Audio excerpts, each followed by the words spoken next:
Oh man. No, I apologize, ladies and gentlemen, for being so late. I had some trouble with my connection.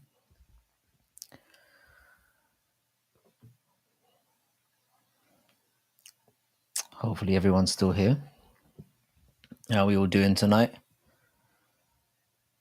Oh man, what a pain in the ass that was. Oh, how are we all doing, guys?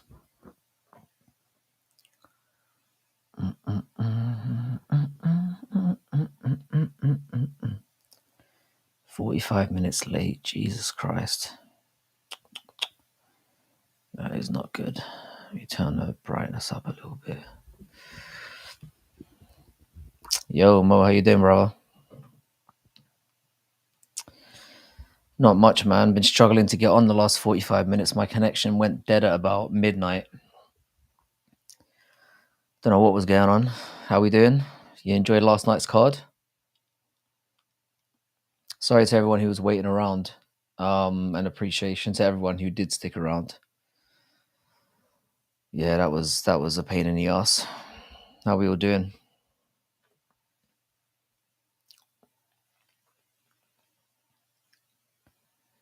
Speed run all of the chat. Weston, you've got to be the most demanding motherfucker in here. How's the hangover, buddy? It was a painful card. Um, I thought it was all right. I kind of enjoyed it.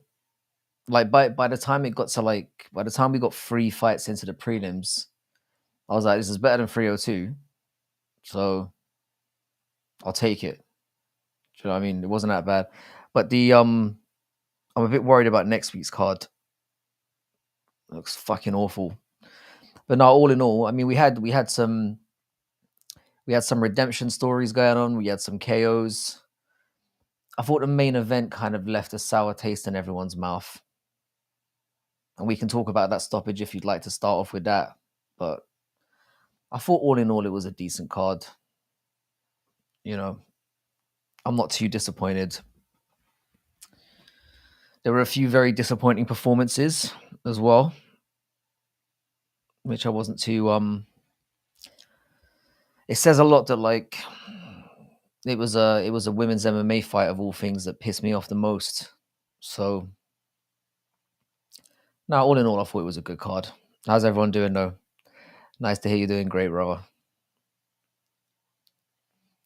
Yeah, you mentioned in the last live stream that you were that you were getting drunk and then you just disappeared. So I assumed you had a well deserved nap at that point.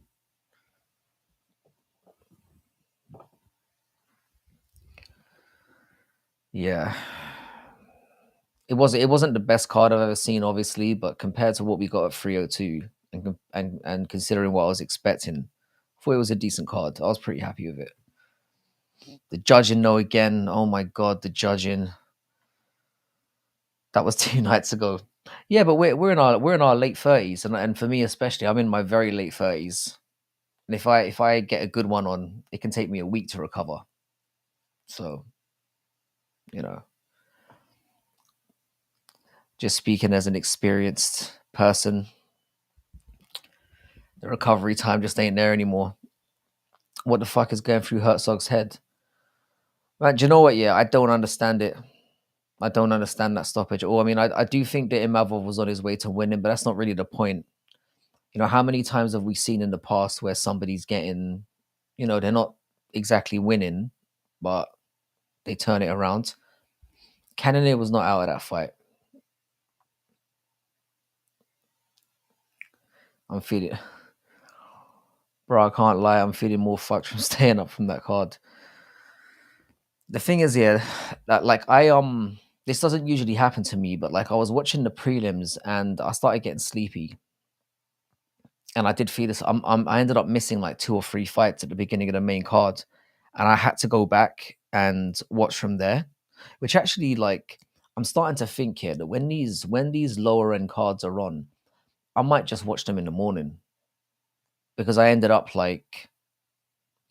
starting from where the main card was and then breezing through all the adverts and everything. And then by the time I'd caught up, it was at the main event.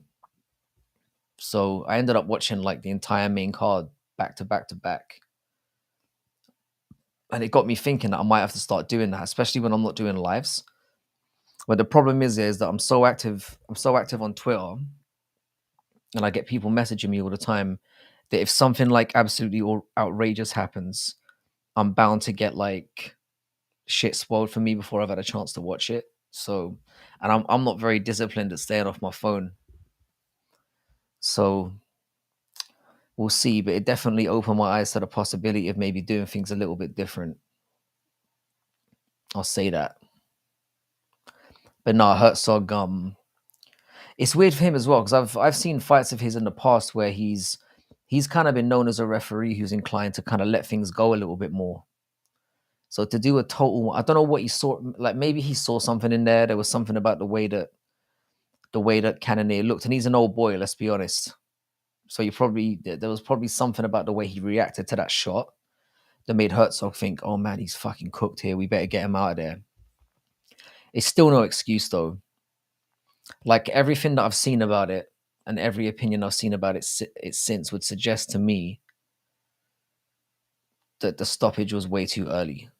And that does Cannonier now, because at 40 years old, he's not getting back anywhere near to where he should be. And that's the point that with the whole these judges' decisions and the referees' decisions, we've said it a million times in the past when it comes to, you know, people's careers and whatnot. But for a 40-year-old, fuck me, that could be the difference between him having the ability to retire and him working in fucking Burger King in 5 years. And especially with the kind of money that I mean, wasn't it Cannonier who 2 or 3 fights ago was saying that he'd just broken even and was able to clear off some debt? Crazy. I missed the prelims because I took my little sister fishing. Can't be bothered to watch them back. UFC isn't it right now, bruv. I think I can't even argue with you. I cannot even argue with you. I found myself like I mean, us Brits, we're kind of complainers anyway. But like, I found myself over the course of this year getting to the end of a card and saying, "Oh my god, that was fucking terrible," more often than not lately. This year especially. I feel like at least 50% of the cards, and I mean the cards as a whole have been dreadful.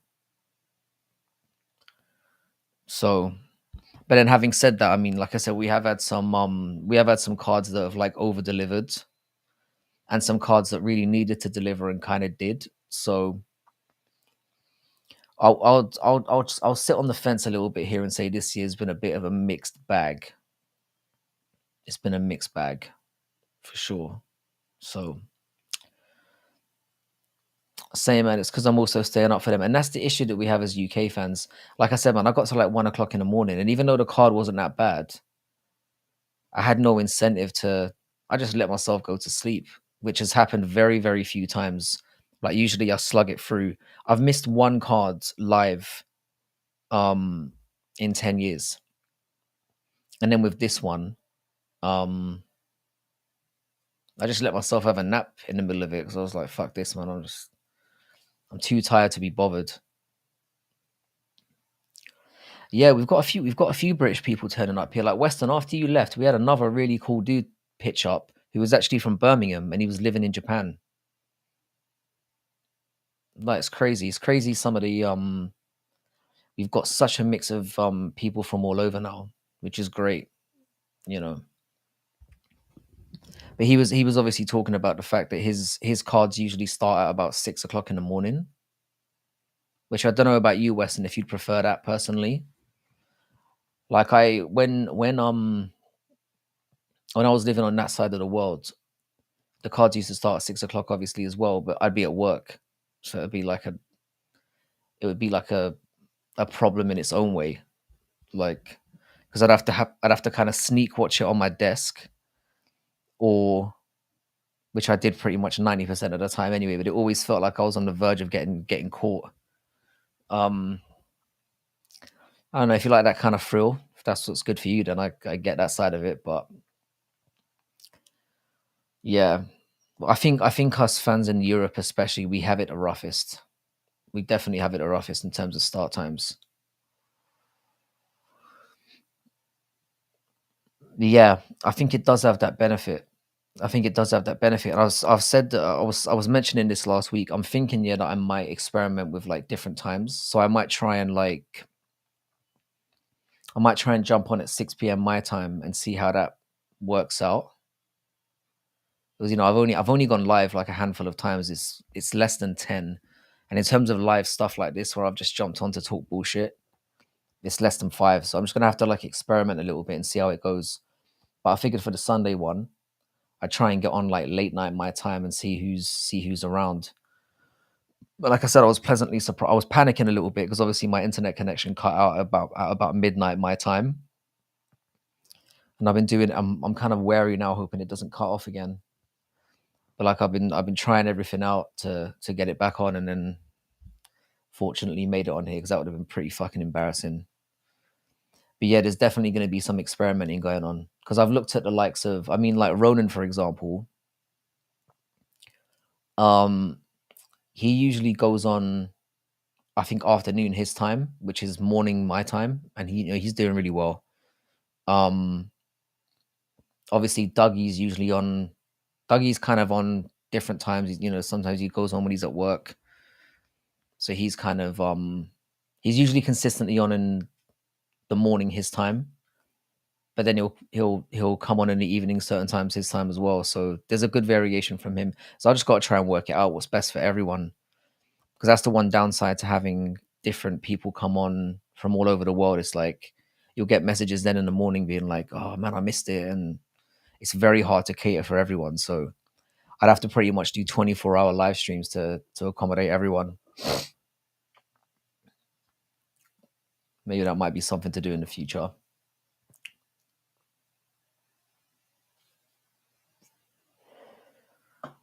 Yeah, I was thinking that I had my suspicions that he was like and he's in Canada, right? I think he's Canadian. I might be wrong about that.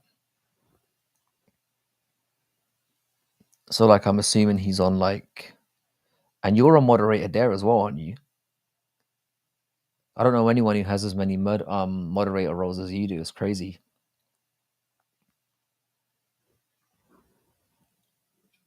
But yeah,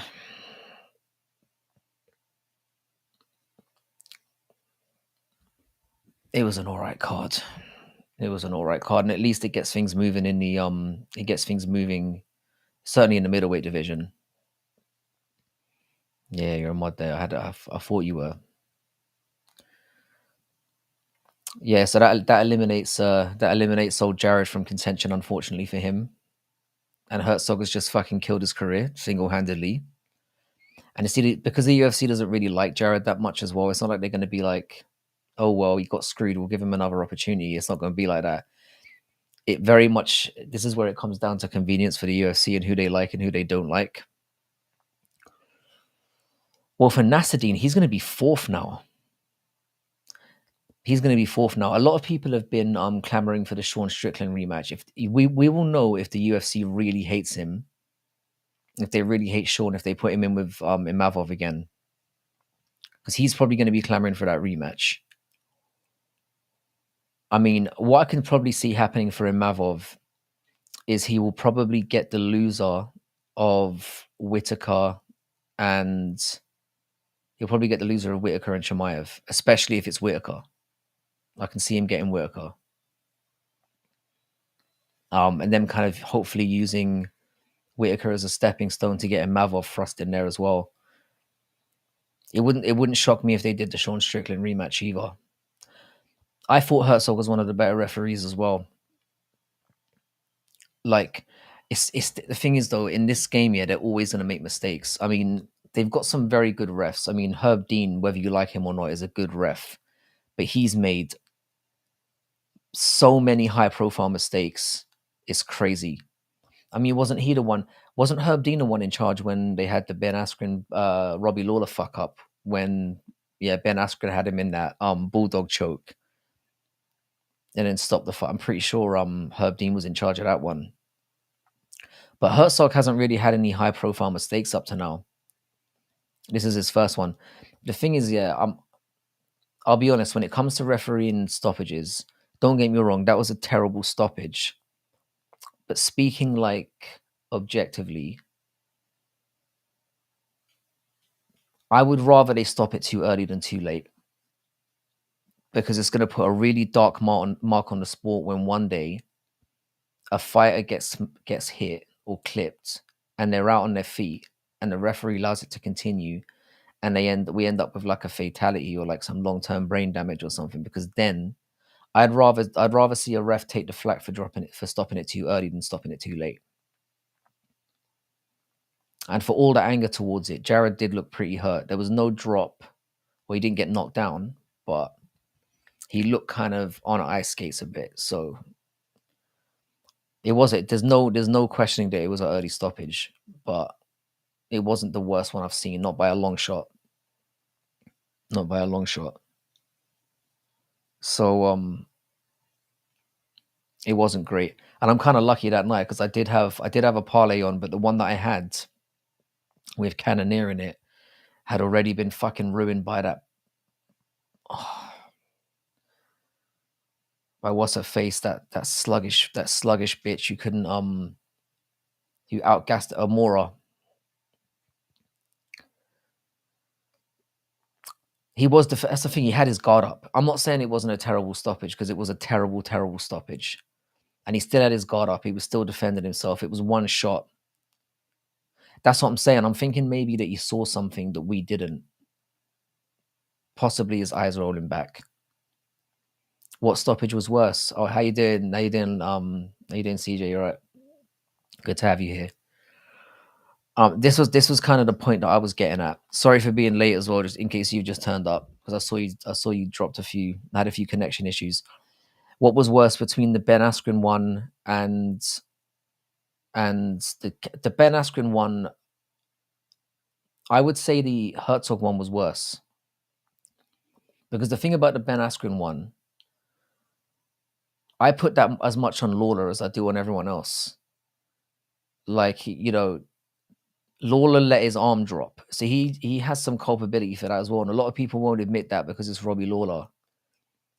But he looked like his arm went limp, so he's as much to blame for that. Whereas with the Cannoneer one, it's like he was still defending. There was obviously instant regret after it as well. It reminds me of like who was the ref in charge when Ion Kutalaba was fighting Ankalaev? When he started pretending to be all over the place, and then the referee stopped it, and then he basically threw like a little bitch fit, like he was a little girl on the playground who had her pigtails pulled. I can't remember who was ref in that one. But it's like I said, man, if you're visually giving the referee a reason to say stop it. Yeah, the Askren Lawler one, I felt for me was, I think it's because so many people wanted to see Ben Askren get fucking smashed. It all depends on that, and I think a lot of the anger towards and don't get me wrong, like I said, the Herzog one was a bad stoppage, but I think there was a lot of people who wanted to see Cannonier get a rightful win and get himself back in there. I think as much as people think Cannonier's boring and whatnot, there's some sympathy there because of the lack of money that he's made and the fact he keeps getting passed over, and now he's pretty much done for. At his age, he's not going to make any significant money in the sport, and Herzog is going to have to carry the blame for that, which is going to mean nothing for Cannonier. And like I said, the UFC don't really like Cannonier that much, so they're going to use this as the perfect excuse. Yeah. So yeah, Mo, what's the thing about the Herzog stoppage? I'm very excited to hear your opinion on this. I will say though, the majority of people are saying it was dog shit. Was that it was a blatantly bad stoppage. We could all see, even going back to that, it was now he's 40. Yeah, yeah.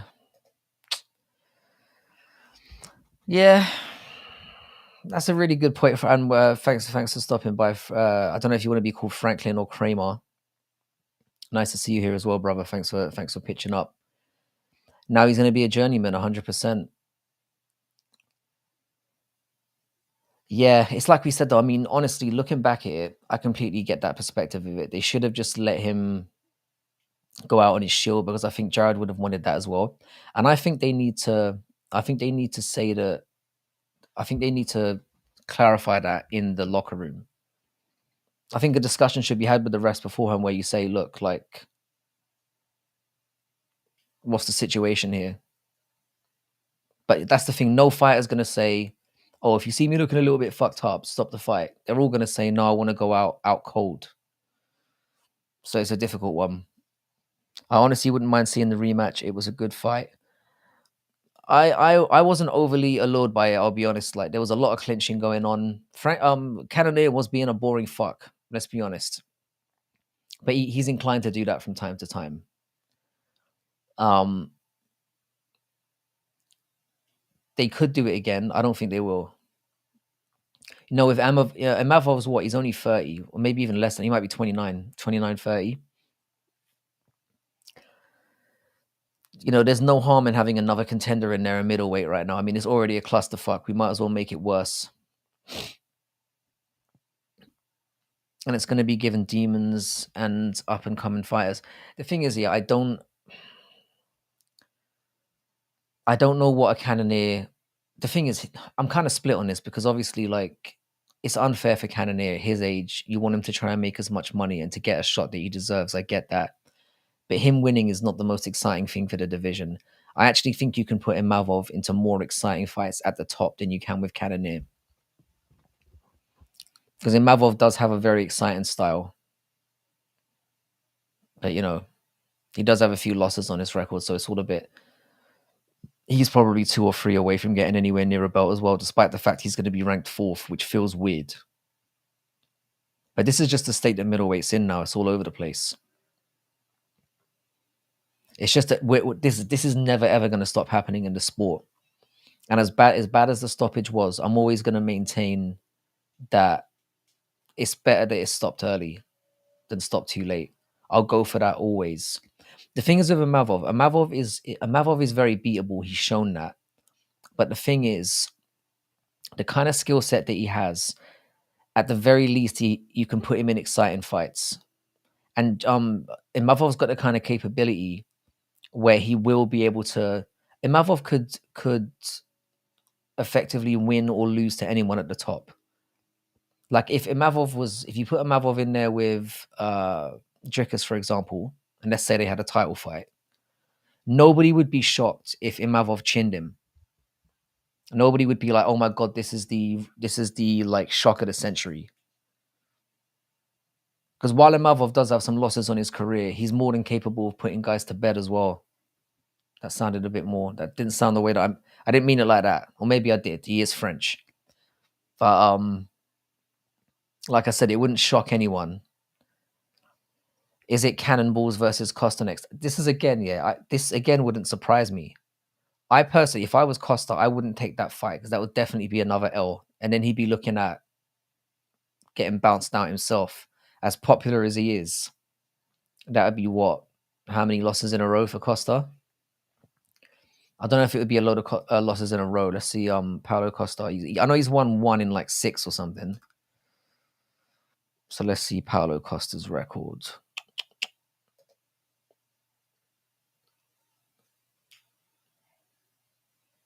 So it would be, yeah. If he fights Cannonier and loses, it would be his 5th loss in 6. Yeah, the thing is, Mo, we were talking about this before. I don't really necessarily think that middleweight is a horrible division. It's log jammed, but it's not a horrible division. At least you've got like a lot of contenders out, up and about there right now. You've got Whitaker, you've got Chimaev, you've got Israel Adesanya still lurking around, you've got Sean Strickland, and now you've got Imavov entering the mix as well. So you've got 4 or 5 contenders in there that could viably get a title shot. Obviously, you've got Dricus at the top. But no, I don't think it's necessary. It's not the worst of it. Like middleweight and welterweight are very similar situations where they're a bit top heavy, but there's at least viable contenders in there that you can make. Like the current champion you've got, there are literally 5 matchups you can make with Dricus right now, which is what you want in a division. For me, somewhere like lightweight is in a far worse situation. Like because with Islam, for example, when he beats the piss out of Arman, which we all expect to, or most of us expect to happen, um, that division's cooked. There's no more contenders, which is just horrible. It kind of feels like how flyweight was for a while when DJ was carving through everyone. Um, Middleweight, at least you can see where they could potentially make the next 5-6 fights. So I kind of like that. But again, with middleweight, there's not a lot of quality underneath, like certainly beneath the top 10. So it depends on it depends what you want from a division. So Costa needs to fight down the rankings. Otherwise, yeah, also a bad choice for him. He should fight Cannonballs. Yeah, I mean Costa's in a really difficult situation. The thing is with Costa, yeah, there's kind of a little bit of a Kevin Holland vibe to him. Worse, but in a worse situation. It seems to me at least that the company likes him. So I don't think he's in any immediate danger of getting cut. Because at least with Costa, you can throw him in there most occasions and he'll at least go for it. But the worrying thing for Costa is that obviously he didn't go for it against Strickland, and now he's on. Like I said, he's lost 4 and 5, so he needs to pick his next fight very, very carefully. If I was Costa, I'd take somebody down the rankings who isn't very good, who I could just run through, and just get a win back on your belt. Get a win back under your belt because that's what he really needs right now. Looking at the middleweight rankings, let's have a quick glance. All right. Current best rankings, current best middleweights. Okay, that's the thing. Brandon Allen, maybe. I don't think he's going to get that fight, though. He's already fought Vettori. Hermansson is a tricky one. I mean, if Paolo lost to Hermansson, would any of us be surprised? I said this on the live stream as well. If I was Paolo Costa, I would go for Delidzi. I'd fight Delidzi. Because Delidzi doesn't have much cardio. He's not going to knock your ass out if you're Costa. It's the kind of person he could get into a war with and come out the better side of it. And he's still ranked. So again, it wouldn't drop your stock. Because I think Costa's in danger now of getting somebody who's outside the rankings. You know, somebody like Kopilov who's dangerous. Or even getting somebody like, if they were really cruel, they'd put Paulo Costa in with somebody like Fluffy, who I think would fuck him up, personally. So I'd go with Delidzi. The thing is with Hermansson, I mean, Hermansson's not a bad option either, but the thing is, Hermansson could beat him. And if he loses to Hermansson, he's fucked. Like, I think Hermansson would be a harder fight than Delidzi. You know, Delidzi's got a baby at home. He's got Shane Vlismas who's talking all the time, sending him on errands and whatnot. Like, you know, that must be affecting him. He must be thinking, oh my God, you know, I was Mr. Steal Your Girl. And now I'm at home. I've got her at home. I've got a screaming baby. She won't stop talking. I'd fight that guy. That's the guy I'd be looking to fight, personally. So yeah, if I was and with Cannonier, who would you guys match up with Cannonier? I'd probably me personally, I'd probably do Cannonier and Brandon Allen. That'd be my choice. Costa's fuck no matter who he loses to next. But this is the thing, it depends. If you put him in there with somebody and he has a slugfest and loses, I still reckon they'll keep him around. And and I don't know who said it. I think it was Dougie who said it when he popped into the mainstream last time. I think the stream we did on Thursday. Costa got paid more than Strickland in that fight. I think Costa got like 250 to show. Or it could have been even as high as 300 to show.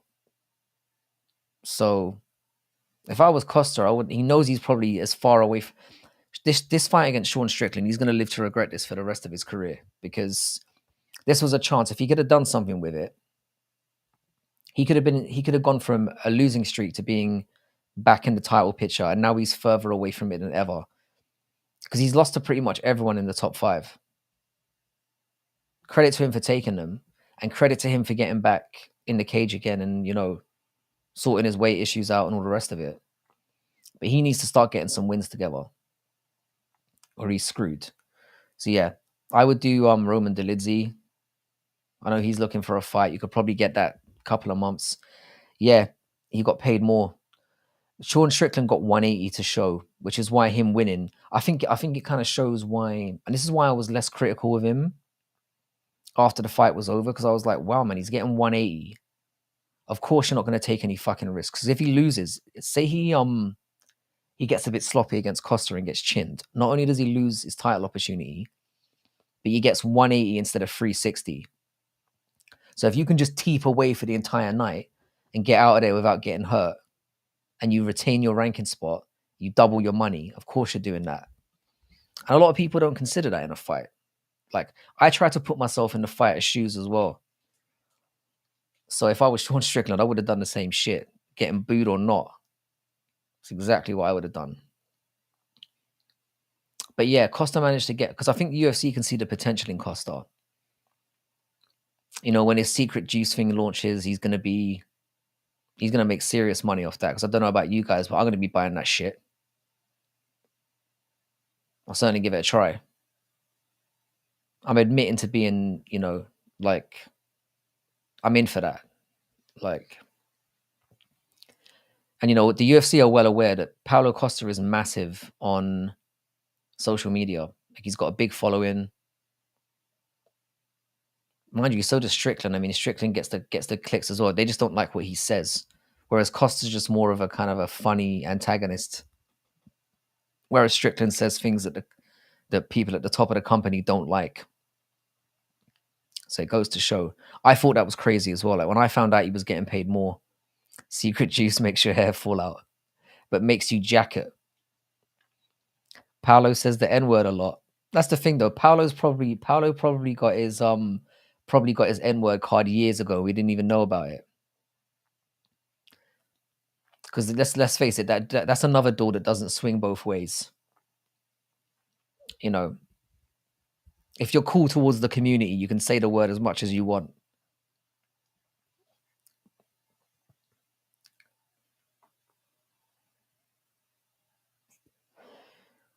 Yeah, Paolo is a great troll. I think his bird's a little bit average though. She's a solid 5. And you can tell Paolo has some trouble keeping it in his pants. So yeah. I don't know. The thing is, I don't think he has more fans than Strickland. I don't know if that's necessarily true. I just think it's as I said, I don't think the UFC brass, certainly at that level, I don't think they like the things that Strickland comes out with. Because you got to remember, that the UFC isn't just associated with ESPN. They're associated by and large with Disney. So like their agenda is very different. They're very much on this woke crap. I mean, we've seen what's happened with like certain movie franchises and stuff over the years where it's become very, very, very centered on let's just say pumping out a certain agenda. And Sean Strickland does not fit that whatsoever. And it's kind of a weird one because he does fit the ideals because they're obviously very much behind Trump. And he's like somebody who very much has the same kind of, let's face it, he has Trump voter written all over him. So it must be a weird situation for them to be in. Because I know when it comes to like a certain level of the UFC, Sean Strickland is exactly what they love. But I think it's those executives above that are in like Disney and ESPN, and they're not loving that. They're not loving that agenda at all.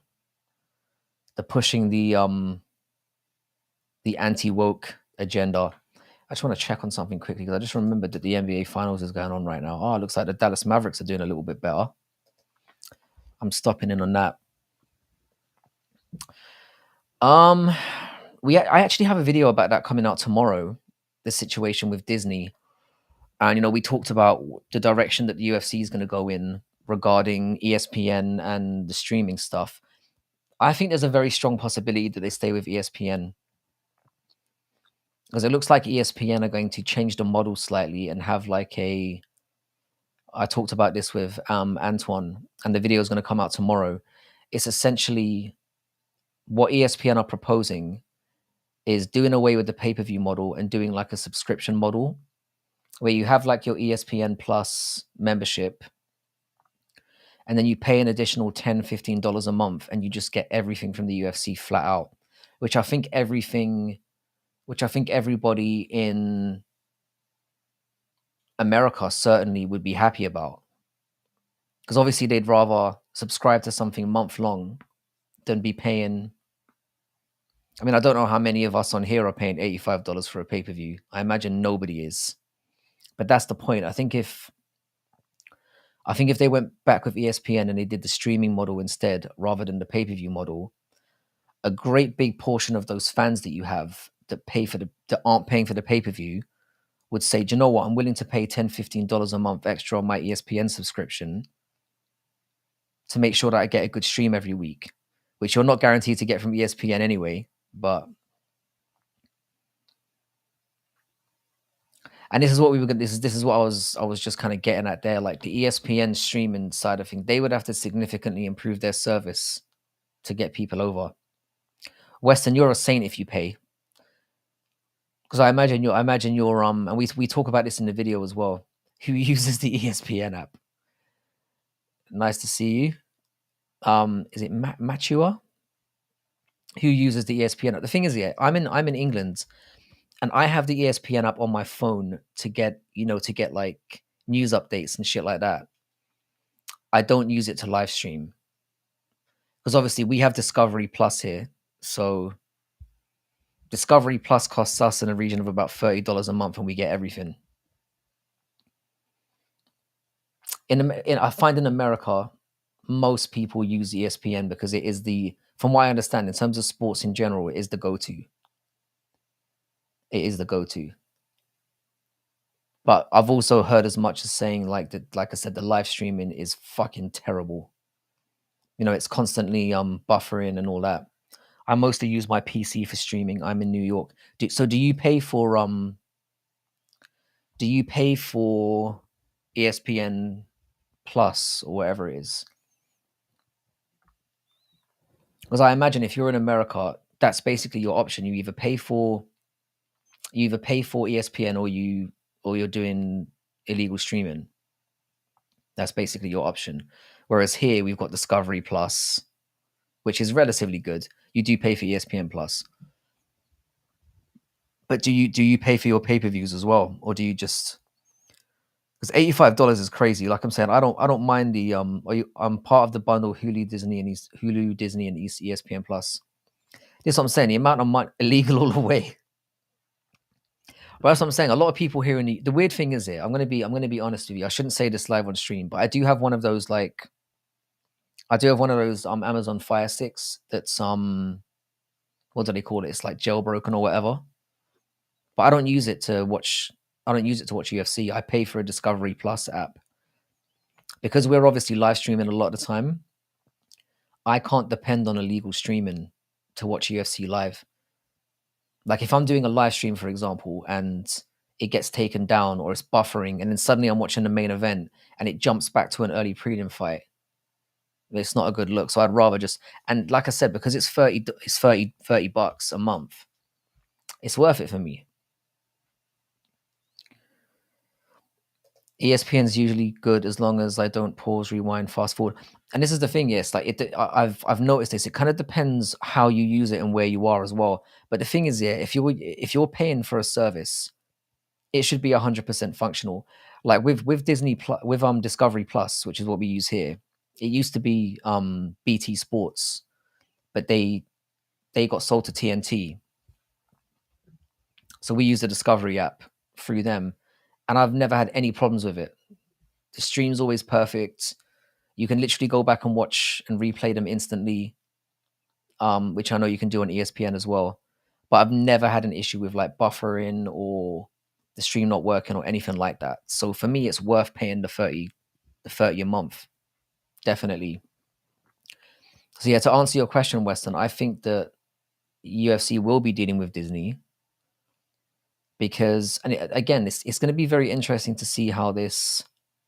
Obviously, we're not getting Jake Paul and Tyson, but it's going to be very interesting to see what the viewership is like when Netflix does those kind of live combat events.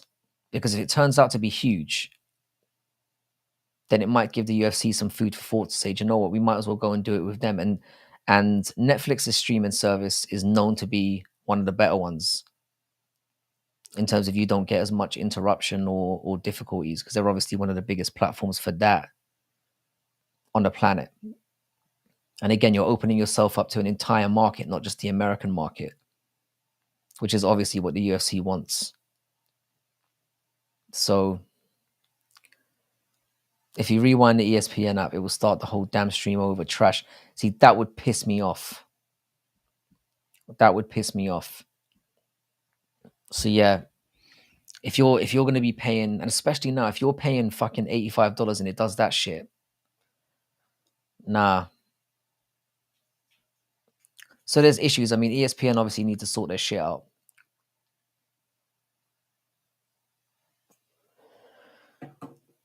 But no, I haven't paid for it. And occasionally on Discovery, it doesn't happen very often, but we do get 1 or 2 pay-per-views a year where they make you pay an additional 30. I can't remember it happening yet this year. But when they start doing that, I might go back to, doing things a different way, I'll put it that way. But it is a big issue. I think if you're an American audience, you'd be happy to see them go back to ESPN if it's a streaming thing. But they need to bin this whole bin this whole pay-per-view model. Because $85 for a card that turns out, I mean, if I paid I feel sorry for the people that paid $85 for 302. Like, fucking hell. I'd have been asking for a refund after that. And you can't. You ain't getting it. Yeah, the thing is, Luke Thomas again. We can talk about him. We can talk about him at some stage. I've gone through a fucking love-hate relationship with that cunt, to be honest. Like, I used to watch Morning Combat quite a lot because I like I always forget the name of his. I think his name is Brian. I quite like him. I find him quite funny. But I find Luke Thomas that he's going down the whole sanctimonious route in the same. He's giving me the same reasons to not like him as Helwani seems to do.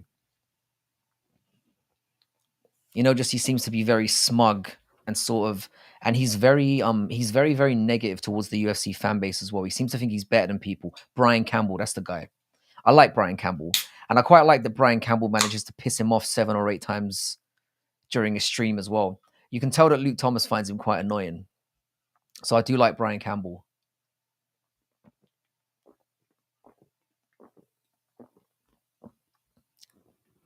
But I don't really watch much Luke Thomas anymore. But I did see that video pop up in my feed. I should probably get around to watching it. Do you know what the thing is? Yeah, Fight Pass. I don't take as much advantage of Fight Pass as I do, because obviously I've watched every fight in the last 10 years, and I will occasionally go back if I'm doing research on a fighter for a video. But I mainly watch Fight Pass because the thing about Discovery Plus that I hate, we don't get the prelims, or we certainly don't get the early prelims on Discovery Plus. So the first 2 or 3 fights of a card, I have to watch on UFC Fight Pass. So usually what I do when I'm live streaming, I usually have Fight Pass on for the first to watch the prelims, and then when they end, I jump onto Discovery Plus. So I essentially have to pay for both. So basically, I think I pay $5 a month for Fight Pass, and then it's another 30 for Discovery Plus. Campbell gets on my fucking nerves, but he knows his boxing and as a legit analyst. Yeah, he's in England we call Brian Campbell is basically the Marmite of MMA. You either love him or you hate him. He's one of those characters. Fight Pass streaming service is horrible for me. ESPN early prelim streams are great. That's the thing. So I assume on ESPN Plus, that's where you get, if you're subscribing to that, that's where you get your prelims, and then you're paying additional for, you're basically paying for the main card, which to me makes it more Brian Callen, the actor, is retarded, very retarded, and a rapist. I don't mind using the R word. Well, innocent until proven guilty, but he does have that look about him. But yeah, that's the thing that I imagine for American audiences makes it difficult to stomach, because you're paying how much is an ESPN Plus subscription? I assume it's like $15 or something like that, right? So if you're paying $15, say, and you're watching a numbered card and there's 13 fights on it, you're getting 9 fights essentially as part of that subscription, and then you're essentially paying $85 for the 5 or 6 fights that are on the main card. And then when it turns out to be shit, that's when you get pissed.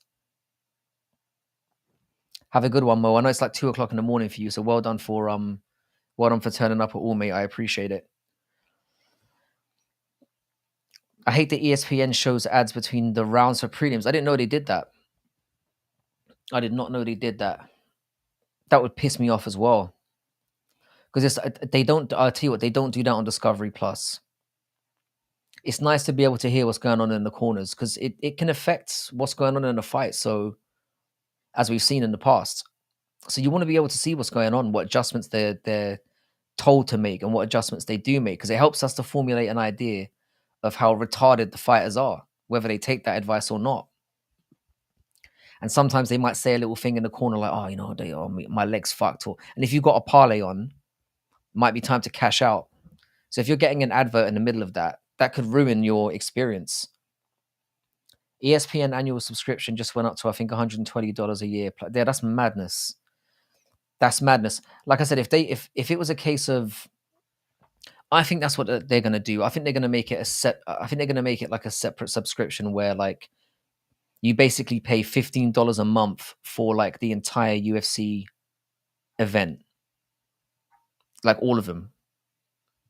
And I imagine a lot of people would sign up to that, because I know there's a lot of people that pay the 15, like a lot of people pay the $15 for the ESPN Plus or whatever it is, or the $120 a year, and then they illegal stream the main card, because why are you gonna? A lot of people are not paying $80 for 5 or 6 fights, especially when there's a high risk these days that they're going to be absolute cack.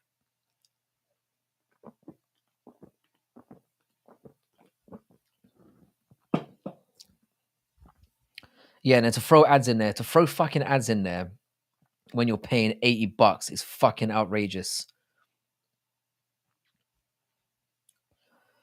Oh, really? Oh, welcome back, Manolette.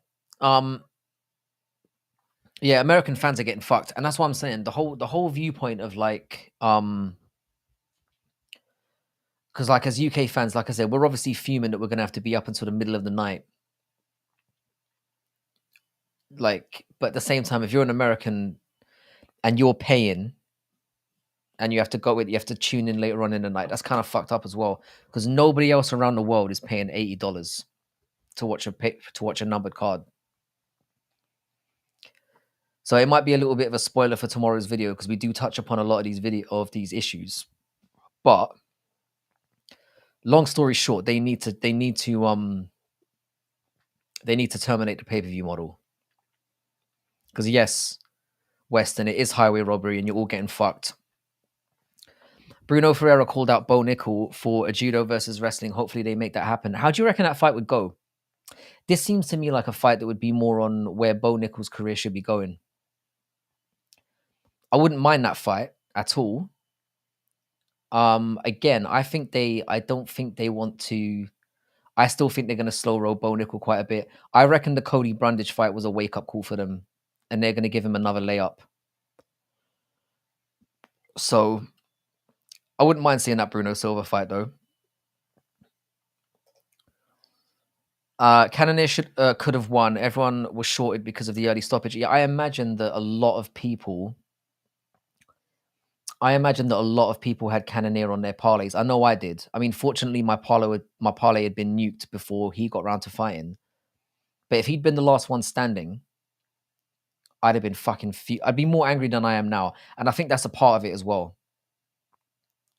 I think the reason why I've got such a reasoned, oh well, Herzog might have stopped it to save him from himself kind of thing, which I don't necessarily think, but I'm less mad about it because I didn't really lose any money from it, and I imagine a lot of people did. It's usually telling when there's a lot of angry people when a parlay's been ruined.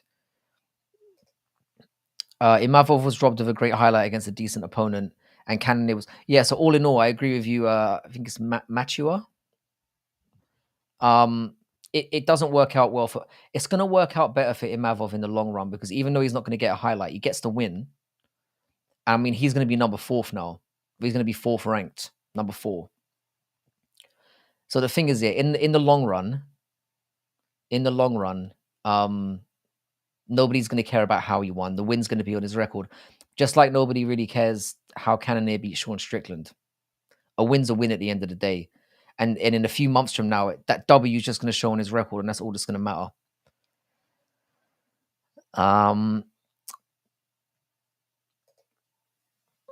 I pay 60 Australian dollars, and there is a lot more purchasing power in Australia than America. Wow. 60 Australian dollars sounds like a lot for the pay-per-views as well. I assumed that Australia would have a kind of a similar model to what we have here as well. But Australian fans, man, you guys are big MMA fans as well, so I'm not surprised they're trying to fleece you. That does not surprise me. Bo Nickel dog walks him. I don't know. I would definitely favor Bo Nickel in that fight. But yeah. Cody isn't tough. Nah, he's not tough. Imavov is gay. He's French. Of course he's gay. Of course he's gay.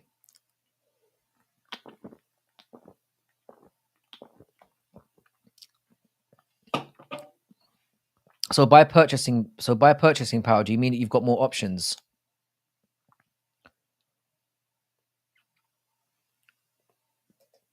Or do you mean you're better off financially than Americans are?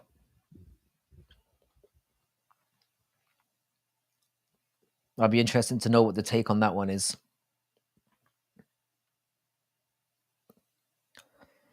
Bo Nickel ducked Ikram openly. I'm not really huge on Ikram Aliskerov. I don't think he's that good, if I'm being honest. I think he's going to get fraud checked pretty soon. I reckon not tomorrow.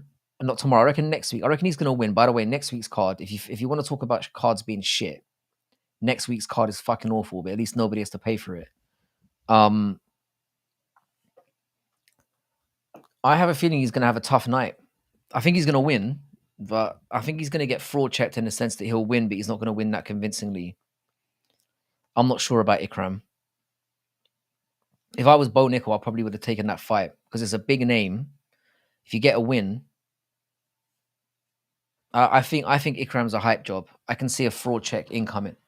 It might not happen next weekend, but I reckon when he fights anyone good.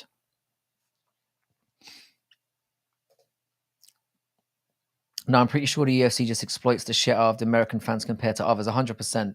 Nobody else around the world is paying as much as $85 or like $85 a card. And that's why, in a way, even as a British fan, that's going to have to be up until 5 o'clock in the morning watching that card. I understand it. The only strange thing to me is that if they'd put the card on at a regular time, then American fans could have tuned in at 2 o'clock in the afternoon, which is what I mean. American fans, you can tell me, surely you wouldn't complain about watching a pay-per-view that starts at 2 p.m. and finishes at 7 or 8 p.m. I don't think a lot of American fans would complain about that. So if you're paying for your main card, you're basically paying for a card that starts at 5 p.m. and ends at 8 p.m. rather than 8 p.m. to 11 p.m. or whatever the fuck it is. I don't think a lot of American fans would object to that, which makes the whole thing extra stupid. But I think we care about the style of win. The UFC cuts these promos and can use a potential Imavov definitive strike win to further the story of. But the thing is, though, there's enough. What they will do is they will put in highlights of him catching Cannonier, and then they'll intersplice them with other times when he has had knockouts. So when they do a promotional video, it will still be. Don't get me wrong, it's having a knockout against Cannonier better for a highlight reel, 100%, because that guy doesn't get knocked out. So I get that. But I think you can still make a good Imavov highlight reel from the stuff you've got on him. I still think it would be all right, but I completely understand where you're coming from. The minimum wage is higher in Australia, even if you convert the dollar. Oh, so you're saying that Australian people have more money? Yeah, it's a weird argument because there's a lot more people in America, isn't there? Like, and a lot more people in America watch the UFC.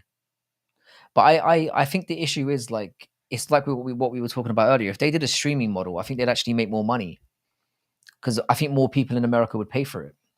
I think the reason why people in America aren't paying for as many pay-per-views as they could is because it's 85 fucking dollars. And because a lot of the time you'd be thinking to yourself, this card is likely going to suck. I'm basically getting 5 fights, or it could suck. Am I willing to pay $85 for it? And the reason why they don't, or they don't do it all the time, is because of that factor. Like if you've got Conor McGregor fighting, for example, you're gonna pay the $85 because you're gonna get the entire show that goes with it, and the build up of him coming to the cage and the aftermath of him winning or losing is worth the money. Whereas you can't say that move. I see that Weston's made a similar point here.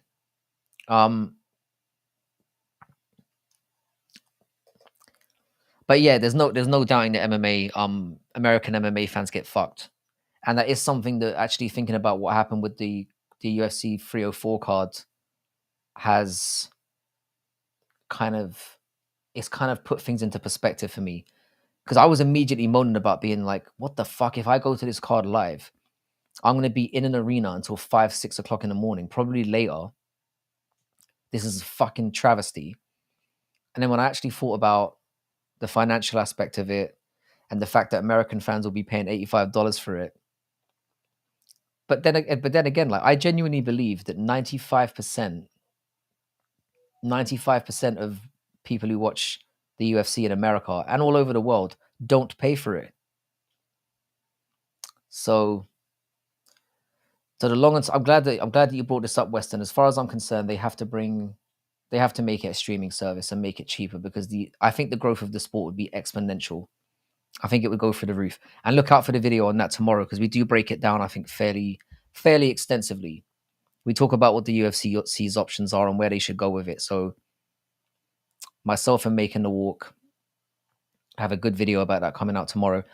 Since British MMA has grown tremendously, what's your 5 versus 5 Brits versus US? Heavy, 205, 185, 170, 155, and maybe a female fighter? It's a good question. The thing is, we do have a lot of good fighters we have a lot of British representatives now. The trouble is, the majority of the best ones are in the lower divisions. So I don't really think we have a good I don't think we have a good light heavyweight. We've obviously got Tom Aspinall, who could represent us at heavyweight. I don't think we've got a lot of options at 205. At 185, we've probably got Ian Duncan Smith. Did I just say Ian Duncan Smith? Duncan Smith is who we've got at 185. 170, we've obviously got Leon Edwards. 155, Paddy Pimblett. Oh, it feels gross saying that. And then for females, the best female fighter we've got is actually at 1. Christian Leroy Duncan. Ian Duncan Smith is actually a bald-headed politician here in the UK. Christian Leroy Duncan. Yeah, we've got Christian Leroy Duncan at 185. And then for the female fight, yeah, there's a Dichakova or whatever her name is probably the best British female fighter we've got at the moment, and she's at 1. So I still don't think we've got enough representatives across every weight class to do something good. New mythical fighter, Ian Duncan. Bro, pull up a picture of this guy. Hang on a second. I might just do it just for the... Let me pull up a picture of this guy. I'll see if I can share this quickly. Where are we? Where's Ian Duncan's? There we go. Here we go. I don't know if you guys can see that now. This is the legendary Ian Duncan Smith. They almost look like twins. They almost look like fucking twins. So there's Ian Duncan Smith. Boy, oh boy. Bring out Ross Pearson. Yeah, so Machua, yeah, rectangle head. Yeah, that guy's a crook as well. I guess they all are. Yeah. I think they might be on the way to being able to do something like that because like I said, British MMA is getting huge, but I still think we need more. So instead of doing a 205, maybe we could do Arnold Allen at 145. I can see the resemblance. Yeah, I mean, literally outside of the bald head, they could not look any more less alike. Just on a quick side note, I'm just going to quickly check. Oh, the Mavs are down at halftime. Fucking hell. It looked like it was going well. I hope they win that game, or that finals might be on the way to being a complete and utter waste of time as well. Um, US pays with cash, cash equals time. And this is the thing. This is why you kind of have to, as long as they're doing the pay-per-view model, they're always going to favor the US audiences, and they probably should. This is the thing. I'm glad in a way that I have the weekends where I can do this. Like I can watch a UFC card and it doesn't really affect things too much in my day-to-day life. As if I was busy working, and I think this is what I'm saying, the majority of people are. So you're basically stopping the UFC from growing in the rest of the world by the model that the pay-per-view model affects everything and it needs to get abolished. Because the US fans aren't happy with how much money they're paying. And the rest of the world aren't happy for the fact that they get the cards on at stupid o'clock. So something needs to be done about it one way or another. And I think going to a streaming service would solve all those problems. And again, I think it's stupid anyway, because I think if you're an American, whether fights happen in Europe, whether they happen in Asia, the worst thing that can happen to an American audience is you either get a card that starts at 5 o'clock, 7 o'clock, or 2 o'clock. And I don't think any American fan's going to be upset about any of those times. As long as it's on during the day, they don't give a fuck. I mean, I don't know how you feel about it personally, Weston, but I think if a card's on at any time from 2 p.m. to 10 p.m., you're good to go. It's when the cards are starting in the middle of the night that you're like, fuck this. Especially when you've got a bit of a stinker of a lineup.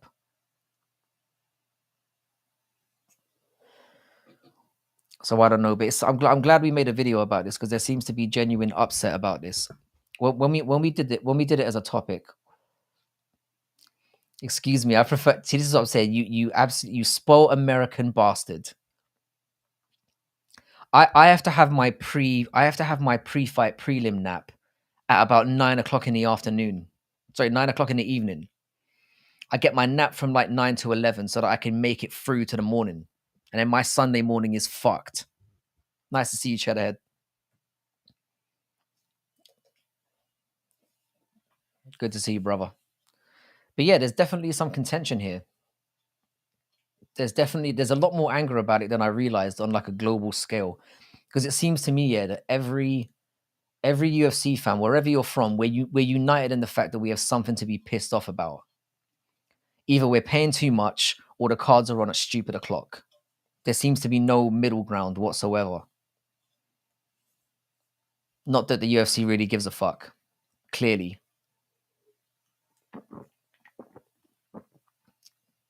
Y'all do siestas in Britain. We're not the siesta kind of type. British people, by and large, are not chill people, which is why we moved to Spain.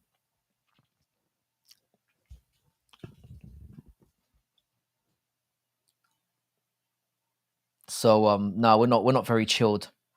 I honestly think that there's not the thing is there's not a massive MMA fan base in the UK. There's not. We're kind of into like football and boxing a lot more. But when we have a live event, we show up and we show out because we don't get them all the time. Like I guarantee you, if we had an MMA event every week, or if the UFC event was here every week, we wouldn't be as the crowds wouldn't be as good. But because we get them, once or twice a year, when they show up, the few MMA fans that we do have, we show out and we make it a big event, which is why they should kill the Apex. Another topic that is in line with what we're talking about. The main problem for me is that I can't go to sleep after a good card and it would be like 1 a.m. I will say, fortunately for me, I don't have that problem. I'm literally dead on my feet by the time. I mean, you've seen if I ever do a live stream, and I often do them with Making the Walk. If you're not subscribed to his channel, get over there. That's Making the Walk MMA. I'll pop it down here. And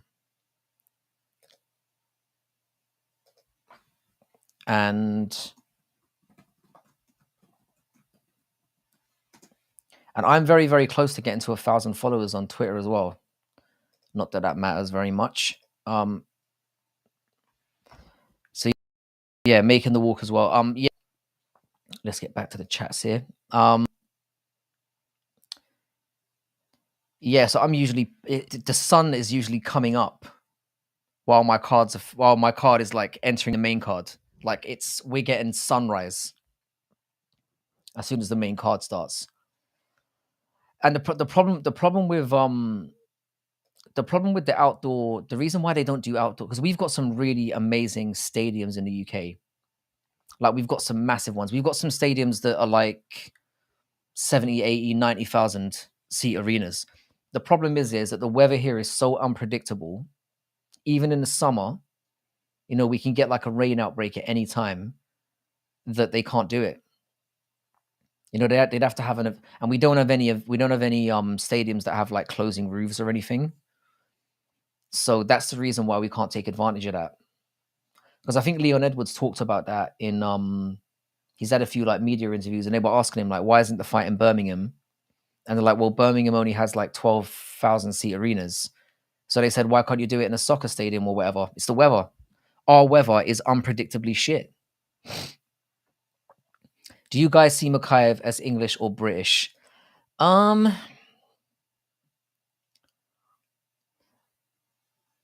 a good question. I guess me personally, I do, but you can see the hesitancy in my voice. He doesn't really come across as because the thing is, I think with Mohammed Makayev, he kind of puts himself forward as this might sound like a controversial thing to say, and I don't give a shit. He puts himself forward as like a Muslim fighter more than he does a British fighter, if that makes sense. And obviously, we've got like a massive Muslim community in Britain anyway, so it doesn't really make any difference. But I wouldn't say he's quintessentially seen as a British fighter, despite the shaved head and looking like an NF member. NF being National Front. Yeah. But thanks for trying to get me cancelled there, Mature. I appreciate it. I'm always willing to take the bait. So much appreciated.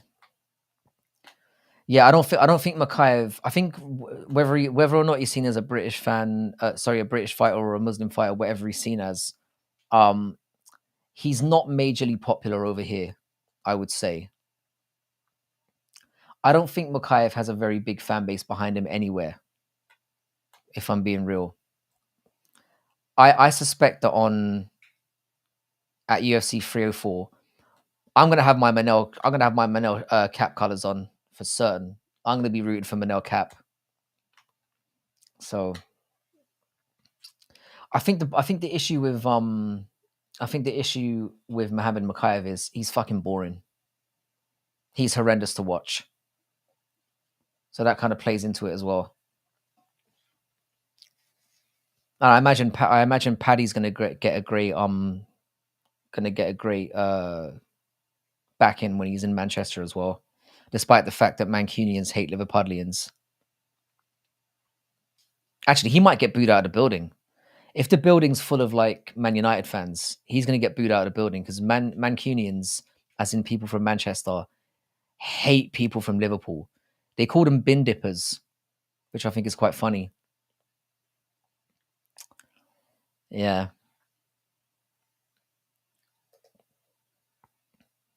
Be yourself, that sells too. Depends on who yourself is. But you're right. It's best to just be true to your personality because you always get found out in the end.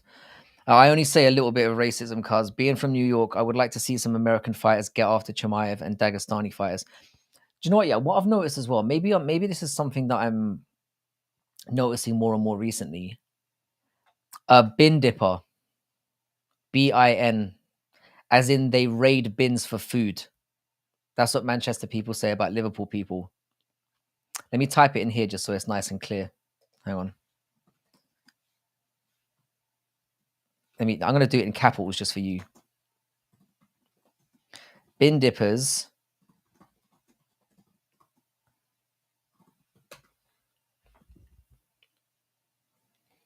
Yeah, it's in they raid bins for clothes, for food and clothing. It's pretty funny. They refer to their fan base as the bin dippers. And Liverpool fans refer to Man United fans as the unwashed, which I think is quite funny as well. Banter. But there's genuine hatred there. Yeah, I was saying what I've noticed is that a lot of like Adesanya fans and Dagestani fans are like banding together. They're molding together into one super jarring fan base. I've noticed that on Twitter. Like you tend to get people who defend Israel Adesanya and his bullshit tend to be like Dagestani nut riders as well.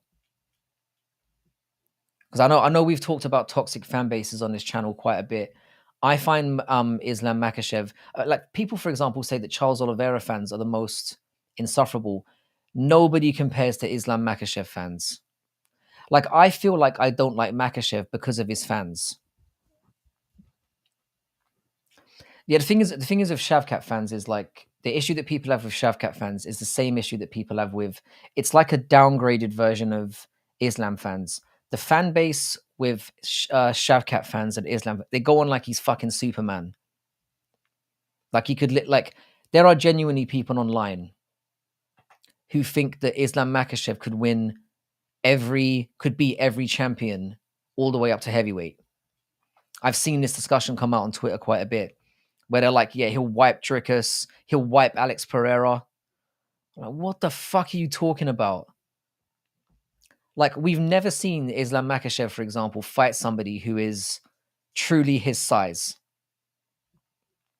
Like, he's got the physical advantages against everyone he goes in there with. Which is why I'm very intrigued to see him go in there with Leon Edwards. Because for some reason, Dagestani fans think he would wipe Leon Edwards as well, which to me is fucking ridiculous. At best, that's a close fight. And I kind of want Leon Edwards to prove it. But yeah, Shavkat fans are getting weird too. Bin equals trash for you Americans. I should have said trash. But the thing is, if you say trash dippers, it doesn't sound as... Does that sound as cool as bin dippers? Bin dipper just sounds fucking cold, man. At best, Leon smokes Islam. I think Leon would beat him. I don't think he'd smoke him. I think what would happen is he would stuff, very similar as to what I think is going to happen with Bilal. I think he's going to stuff the majority of the takedowns, and then he's going to he's going to piece him up. Oliveira was at least as big as Makhachev. No. I mean, height-wise, they were the same, but frame-wise, they're not in the same... Nah, man. Makhachev is built different. Like, those guys are... I mean, there's a lot of talk about them doing performance enhancers and whatnot, but they've got that, like... At 155, they've got that physical strength advantage. Because they can maintain their muscle mass and their strength at that weight class. Which is probably why we never saw Khabib fight at 170 as well. Because I think once it's a little bit more even, because the issue is with Dagestani fighters, and as I know a lot of people talk, I'm not going to use the word glaze because I hate it, but as much as people suck people off for Makhachev's striking, it's not that accomplished. I mean, in terms of his bulk. I mean, in terms of like his muscle strength. So, for example, when Makhachev grabbed Oliveira and took him down, he couldn't do anything about it. It was very similar to, when we saw Sarukian get Oliveira to the ground as well. So as good as Oliveira's game is on the ground, he wasn't physically strong enough to apply it because he didn't have the power to deal with a Makhachev, and it's more to do with the bulk, not the reach and the... You know what I'm talking about. I'm not talking about height and reach. I'm talking about These guys are thick for 155. Thick and strong. Clip that up and add that to the gay highlights. But you know what I mean? No, you're absolutely right. It's not just about bulk, but I'm saying in terms of we have never seen Dagestani fighters, especially those, especially with Makhachev and Khabib, fight people that are physically bigger than them, where they don't have all the physical advantages. But you're absolutely right. In terms of like Oliveira, I mean, even Poirier was of a very similar size. That's not necessary. I'm going to put that up there. Fuck it. It's not necessary. The truth hurts. The thing is, like I said, I think we're approaching an hour of clippable game material on my side. Islam's squeeze looked crazy against Oliveira. Yeah, that's what I'm saying. I mean, the physical strength that these guys have is just relentless. And while I do think Islam's striking is good, it's not elite like everyone's saying. If he didn't have that takedown threat, his striking would not be as effective. Like if you put Islam in a pure striking match with Dustin Poirier, where he's not allowed to, if they fought in like Muay Thai or boxing, I think Poirier would beat him quite easily. And people are going to go, "Oh, what the fuck are you talking about? He beat him up." And no, the threat of the takedown is really, really important. I'm not shitting on Islam. On Islam. He's a very, very well-rounded, very good fighter. But this whole like his striking elite thing is just fucking bullshit. I don't agree with it all. Poirier, I thought Poirier looked a little bit sickly in that fight, if I'm being honest. He looked a little bit sort of, maybe he was just shitting his pants. Bro, you say Islam versus Rodolfo Vieira like it's a joke. People genuinely think that Islam would wipe anyone. There is a portion of the fan base that think he beats Alex Pereira. Genuinely. It's insane. Bro, Fluffy Hernandez would wipe Islam Makhachev. Wipe him. Fluffy Hernandez would kill Islam Makhachev. You can clip that up and put it out there. Put that on Twitter. I'll get even more abuse than I usually get.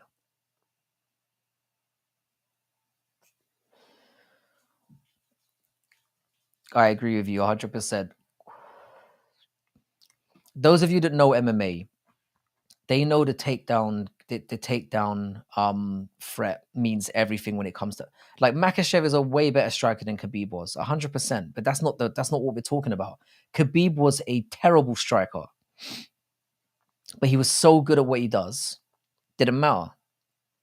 That relentless pressure. I mean, we've seen the highlights of Khabib. Like the thing is with Khabib, like post-fight career, there is plenty of material there.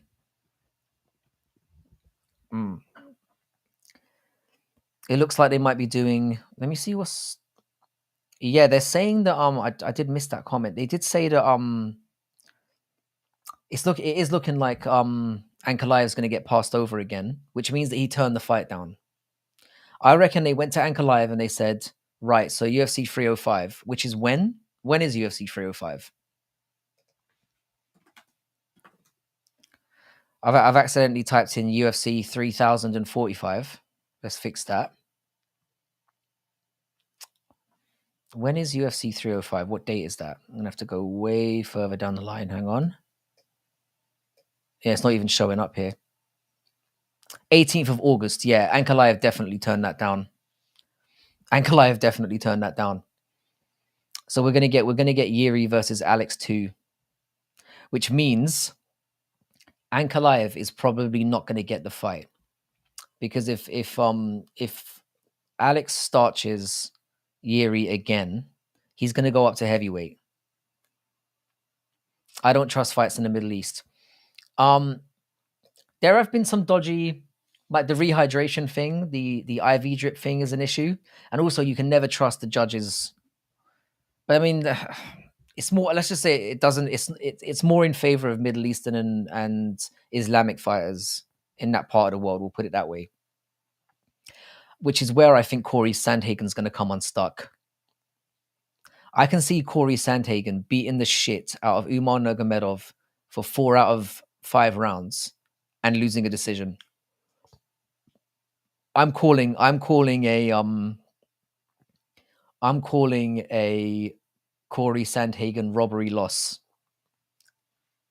against Nurmagomedov. I'm calling it now. You can remember I said it first. Ankalaev is one of the dumbest and most delusional top contenders ever. Ankalaev genuinely thinks, and we said this in a previous video, that after getting a lucky no contest against Johnny Walker where he should have been disqualified, and then having a quick turnaround against him, by the way, and then basically drawing with Blachowicz and crying, that he deserves to say when and where the title fight takes place. Prick. Let's see, I might have missed a few here. Khabib had that OG team alpha male striking versatility. Yet Fluffy does tap him in the first. You know, Poirier doesn't want to be done fighting yet. What's next for him? I think they'll do him and Gaethje again, you know. I think they'll do him and Gaethje free. Sandhagen beat Jan. I thought that was a close one. I think the reason why I am biased on that one is I bet on Yan that night. I don't know why I did, but I bet on Yan that night. And more people seem to think that Sandhagen won that fight as well. Khalil Roundtree versus Islam. Yeah, Islam might beat Khalil Roundtree, to be honest. That guy is terrible. Yeah, I thought Sandhagen beat Dillashaw as well. Sandhagen's been on the end of some very dodgy split decisions.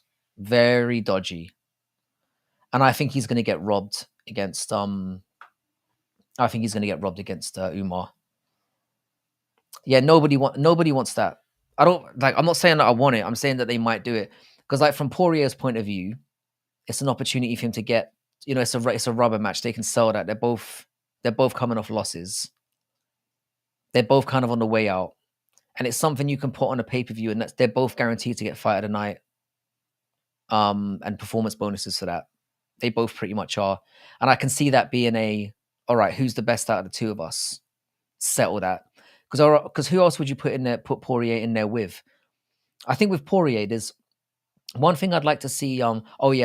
This is the fight for me, and I think we're going to get robbed of it. Because I think Sandhagen is the one guy at bantamweight that can definitively deal with O'Malley. So I don't know. Did I miss something? Yeah. If I was Poirier, I'd maybe think about going and fighting at welterweight, having a fight at welterweight, because there's fights up there that he could definitely win. If I was Poirier, I'd fight if he'd take it, I'd fight Colby Covington. I'd fight Colby, because the way that Colby's looking now, I think after Colby lost to Usman the second time, after he beat Masvidal, and he called out Poirier. I was loving the sound of that fight, and I actually thought that Colby would wash him. But now, the way things have gone, I think Justin could beat him. I think and the thing is, there's genuine hatred there.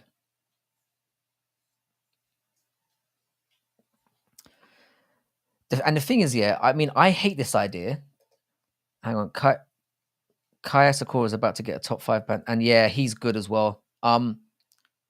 Khalil Roundtree is the best. Juice or no juice, preferably with juice. You and Making the Walk are going to get on really well, sir.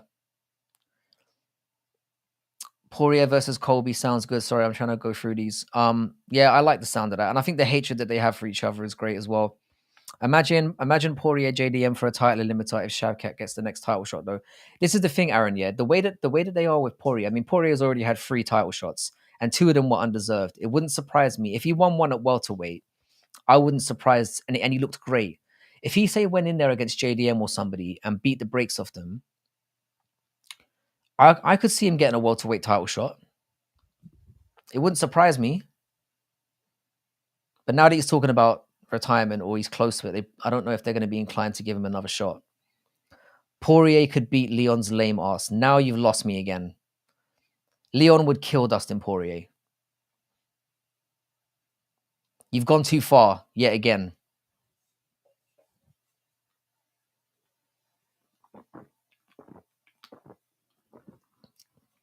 You've taken it too far, Weston. Poirier beat Colby. I think he would. I think he would now. I think the versions of both of them we got now. I love pissing off Poirier, guys.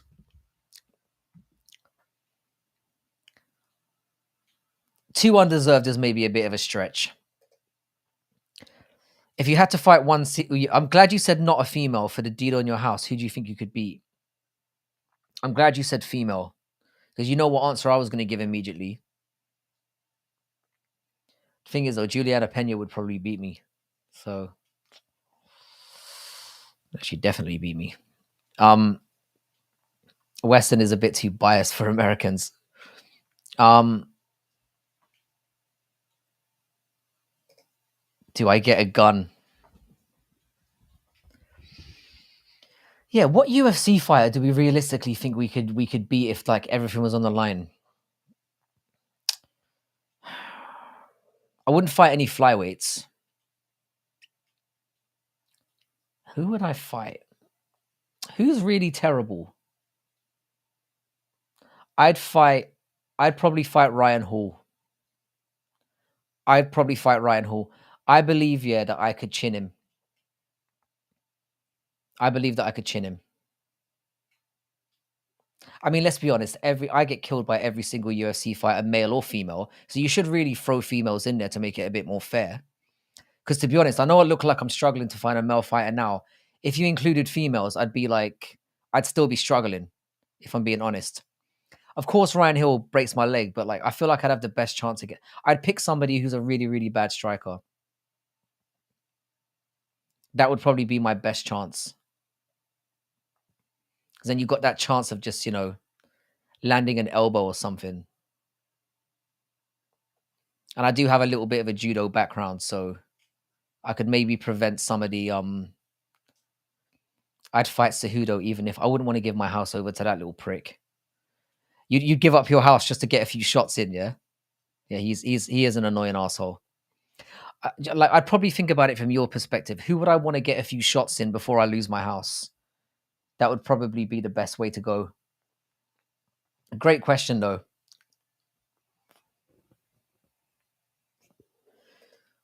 I'll beat everybody except Kayla Harrison. Kayla Harrison's not a woman. Have you seen those shoulders? That's not a female. The way she laughs as well. Yeah, that's a dude. I've said it in the past, I'll say it again. Kayla Harrison probably has a bigger dick than I do. I'd fight Brian Kelleher. I think I could beat him. I think you could beat him too. Bro, Antoine, you should fight you should be fighting Chris Dorcas, if you know what I'm saying. That's a guaranteed W. Yeah, she's got a great jawline, doesn't she? Yeah. Definitely a handsome female. I love those shoulders and that neck, dude. I'm not questioning your lifestyle choices right now, but I think you might need to. Yeah, that's an interesting thing to say. I'll put it that way.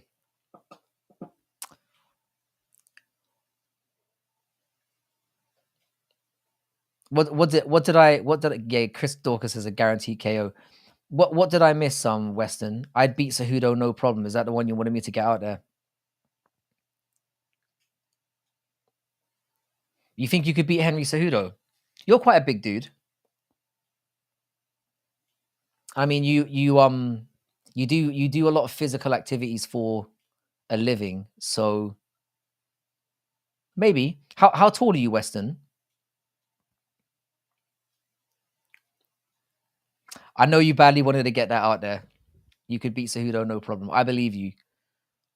If you're like 5'10" and above and you do like a very physical job, you could probably get the job done against somebody that small. Never forget that Joe made a loss to a disabled fighter, though.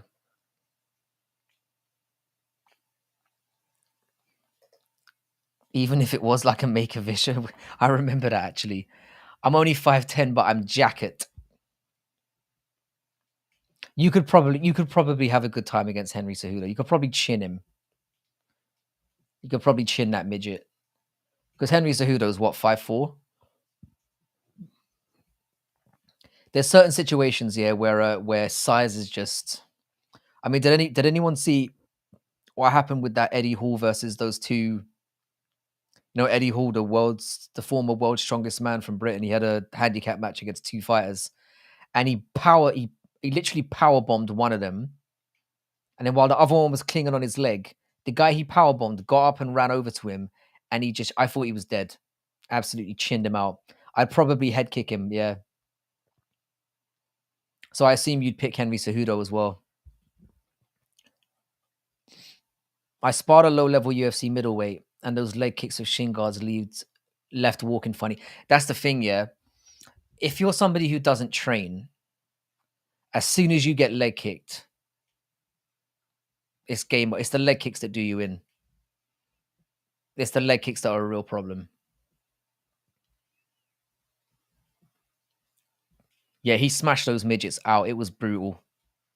And the thing is, yeah, like if you watch the entire fight, it was looking like it was going to go to a decision for the midgets because they were basically staying away from him and then just popping little shots. And then literally in the last minute of the fight, I don't know what they were thinking. They decided to go for him, and he just grabbed one of them, power bombed him, and then as he ran up to come back in, he just bow.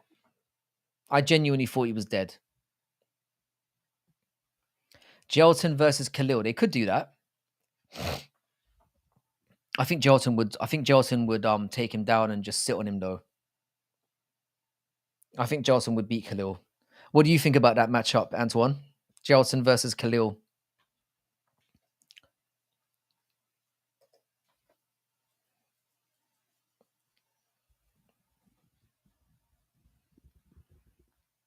And yeah, I'm very pasty. I'm super pasty. Gelton wins by boredom. I avoid the sun like it's my worst enemy. It's how I've managed to somehow not look like a 40-year-old. Didn't Gelton fight at light heavyweight for? Yeah, he did. This is the thing, yeah. Like Gelton is basically a light heavyweight because even packing on as much as he does, I think the heaviest he can get to is 230, like 225, 230, which is why people mistakenly thought that fat mess of a man, what's his name? Who's the guy he fought? The guy from Moldova. Yeah, vitamin D doesn't exist in my body. I'm pretty sure I've got a very low vitamin D deficiency issue. And having Irish blood as well, I'm as pasty as it gets.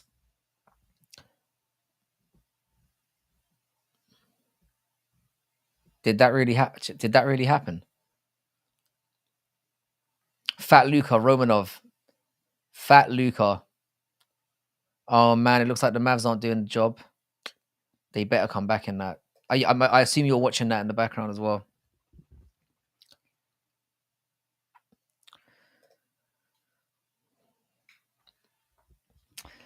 Yeah. Yeah. That was one of the worst fights ever as well. I just think Gelton's going to be able to do that to most people at heavyweight. And like I said, when he gets anywhere into the top five, so when he's fighting the likes of, like I said, we saw it with Curtis Blades when he fights an Aspinall. When he fights any of those guys, he's gonna get beaten up. He should go back to light heavyweight. I think he could actually do the business there. Are they playing well, Antoine? Oh, they're down. Well, I've got it that they're down 10 points now, which isn't a good. I don't like the thing is, yeah, I don't like the Celtics because there was a fan of mine. There was a fan of mine. There was a fan of the Celtics that I used to work with, and he was the most smug shit going. Like when they played the Golden State Warriors in the finals a couple of years ago, he was telling me every single day that they were going to beat the fuck out of us. And I just sat there like, we'll see.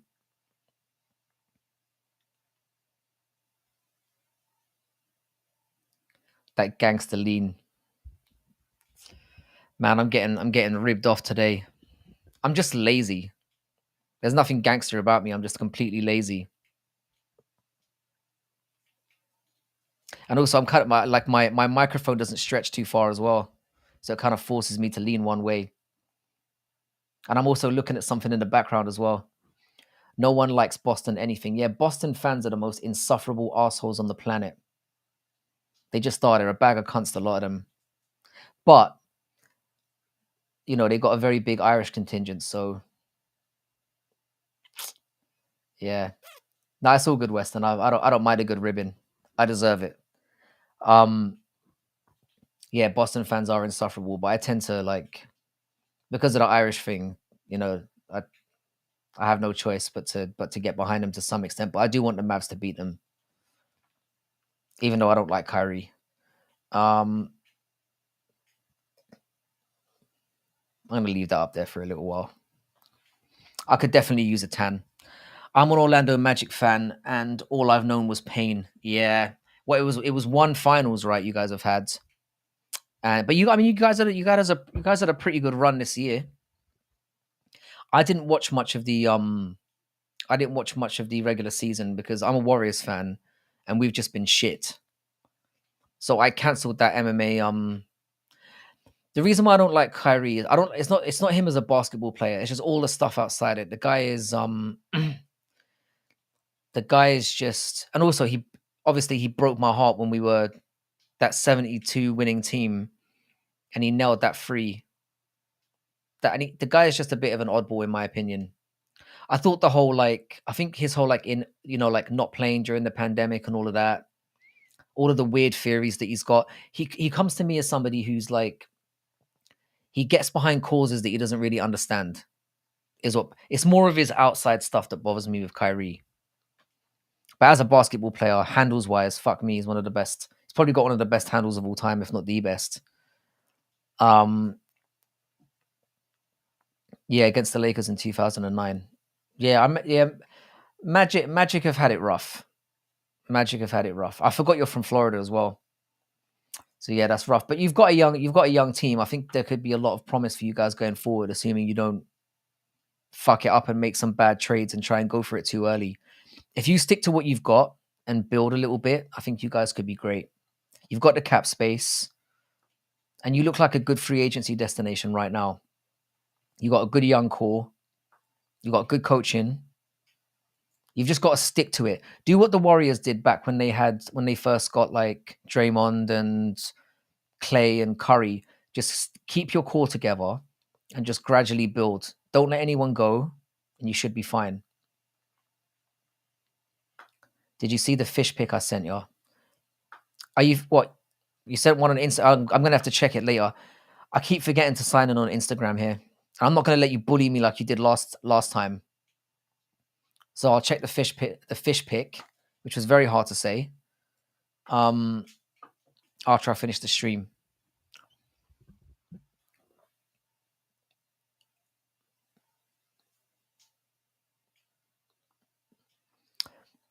Um, Jackson.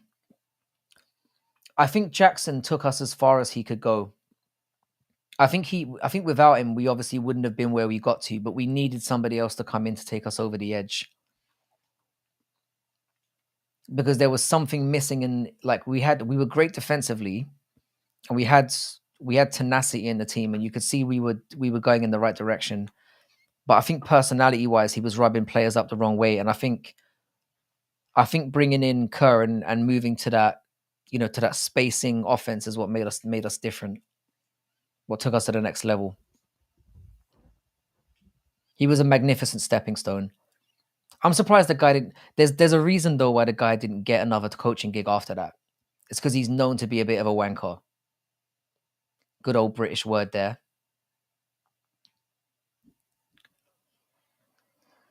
But yeah,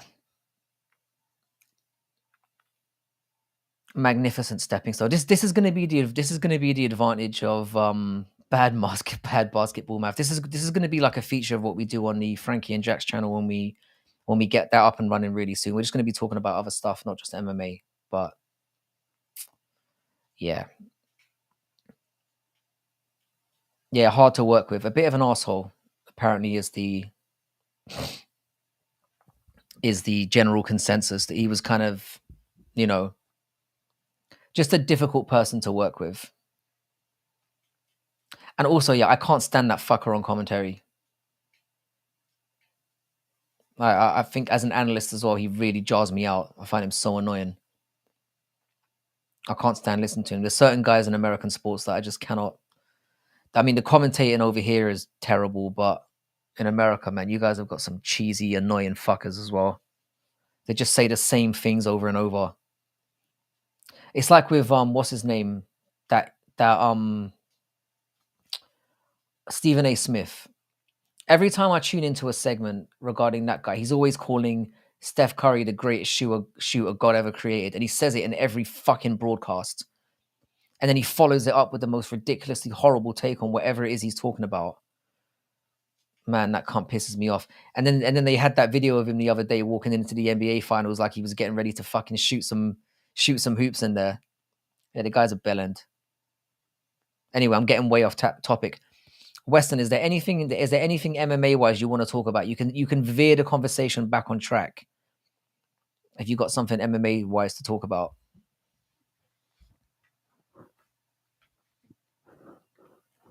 I love the Felder and Sanko. The thing is, they're not the most entertaining, but they're oh yeah, Diego Lopez called out Moza Evloev again. I'd love to see that fight again. Does Piotr Jan get back to the belt? Who is Piotr Jan fighting next? He's got a fight book, doesn't he? Let's have a look. I'm sure he's booked, isn't he? Maybe I'm wrong. I'm sure Piotr Jan is booked to fight somebody.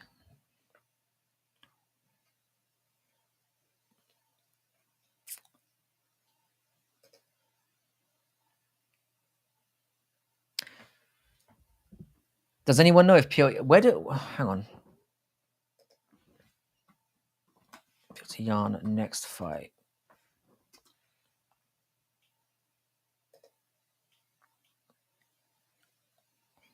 Well, he just beat Song Yadong.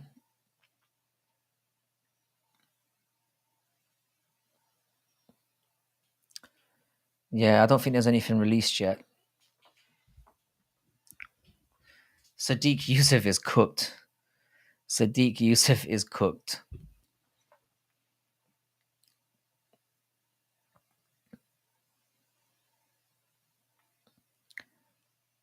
Yeah, I quite like that.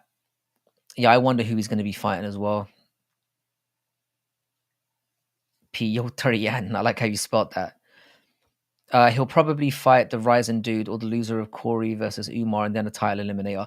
Yeah, I don't think Piotr's that far off. I think if he can win one more against somebody in the top 5, he'll be back in there again. I don't think Sean O'Malley wants that fight though. He tore his ACL against Song. Oh yeah, that's not good. So we probably won't see him until 2025.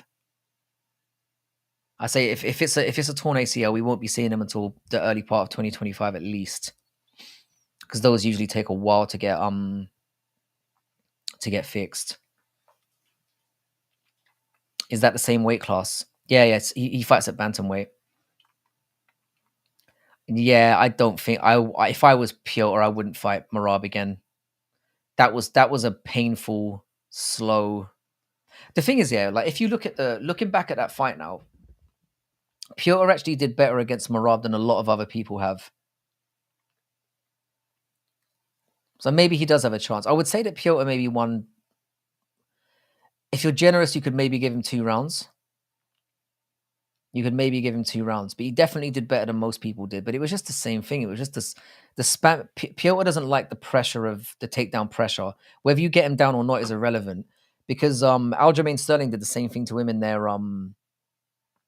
second fight. He just laid the pressure on, kept close to him. Piotr kind of needs space to work, and if you don't give that to him, the blueprint's there. If you stay close to him and you've got the cardio to just grab him, you're not going to have much trouble, in my opinion. So there's a blueprint there, but I wouldn't mind. And the way that Piotr acted during that whole Marab build up kind of turned me off him a little bit. I thought he acted like a little bit of a cunt during that build up, chopping him in the neck. Like I was literally going for Piotr the entire time. And then when he did that, I was like, man, Marab's a really nice guy, man. What are you doing? Like, I know he's a bit boring, but what are you doing? And then I was severely pissed off when Marab won. But then since then, I've kind of been more on Marab's side than his. So I just felt like he acted like a bit of a twat. Marab had the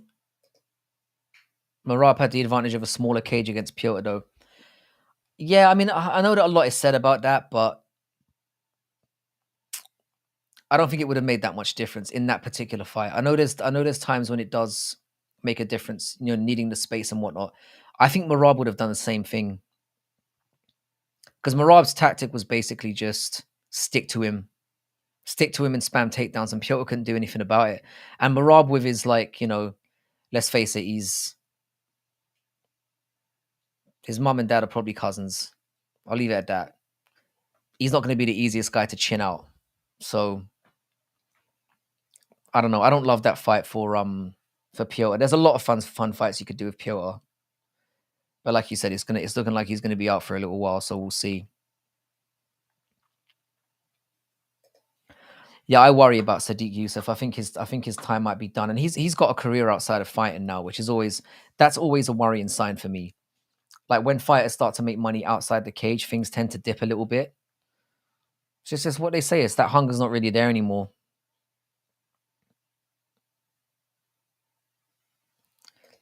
Yeah, we're getting too much of this. I think who was it that fought who is it that got that knockout yesterday? Let me have a look at the card again. Apologies for my slow moving brain today. It's like 2 o'clock or 3 o'clock in the morning now. But you see, I have to stay on longer now because I was late. So I have to make it up somehow. How long have I been on? Nearly 2 hours. Fuck. This is what I love about you guys. I feel like I've been on here for 20 minutes. Let me have a look. Yeah, Zachary Reese at middleweight's quite a big guy. He's like 6'2", but he should be fine at middleweight. I don't know where I was going with that. Would like to see Yusuf versus Landwehr. Is Landwehr near? I imagine Landwehr must be quite near the rankings now.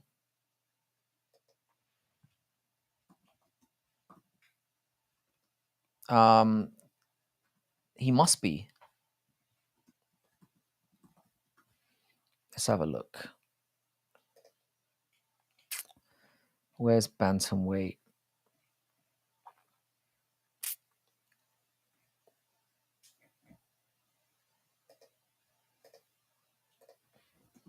I imagine he's just sitting outside that that top 15.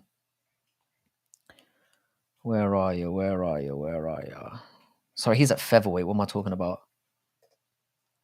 Featherweight.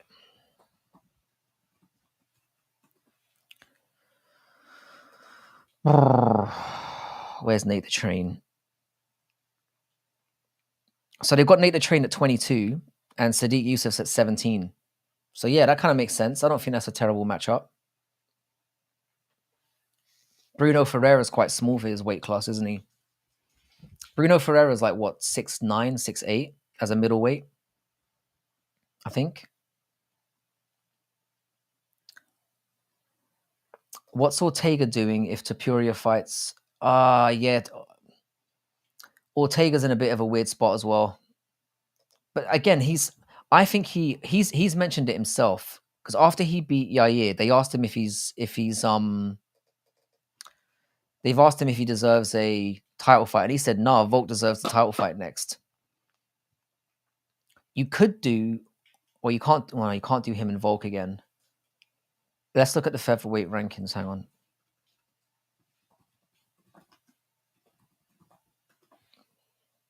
Brian Ortega's. They're probably going to do Brian Ortega and Movsar Evloev. So Brian Ortega is currently And according to Tapology, he's 5th, which isn't correct because he's above Movsar. I think they do him and Evloev. I think it depends on how long he's going to have to wait. Because if Topuria fights... Because let's put it this way. Volk and Max both deserve a title shot over Ortega. So Ortega's going to need one more either way. Whereas if he beats Evloev, which he could, because Evloev will try and take him down, and Ortega's jiu-jitsu, I think that would play into his game. He could. He's probably got as good a stand-up, if not, I'd say even Ortega's stand-up is better than Evloev's. So he could play that game with him, and then if Evloev tries to take him down, he'd have the advantage down there. So that's a fight, if I was him, that I'd be looking for. Because everyone seems to think Evloev is fucking Superman as well. So while he's undefeated and has got some unnecessary hype behind him, he might be a good scalp to get.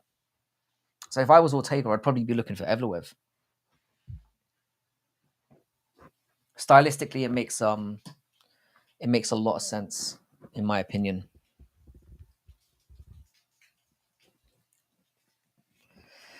Well, the reason why he'd take it, Weston, is because clearly Ortega's thinking about getting to the belt, and he's got 2 clear people in front of him. He's lost to Max and Volk. He's been starched by both of them, and they're both ahead of him. But if he can beat another contender that's hyped, he puts himself into contention when they eliminate each other. And Evloev, I think, is a good matchup for Ortega based on what I just said. I think he's better in the stand-up, and I think that if Evloev takes him down, but I don't think he'll want to do that. I think stylistically it's a very good fight for him. So that's why I would take it. And you know what happens when you get inactive. People forget about you. You get a little bit rusty, and then you kind of lose yourself out of contention based on inactivity and just not being relevant anymore. He's not going to get the Topuria fight. And he's not going to get, there's no point in him doing him and Max again. I mean, Max fucked him up. And there's no point in doing him and Volk again. You could do Volk maybe. But in my opinion, he's got a much better chance of beating Evloev than he does beating Volk. And if he loses to Volk again, he'll never get anywhere near the belt. Thank you. It was a good point. Thank you for conceding gracefully. Yeah, I agree. I don't think the UFC's too big on Evloev as well. That's the vibe that I'm getting. They don't seem to be that interested. Topuria versus Islam. Islam would destroy him, in my opinion. Topuria nearly lost to Jai Herbert at 155. You're telling me he's going to go and do anything against Islam Makhachev? No chance. No chance on earth. Topuria's got his hands full.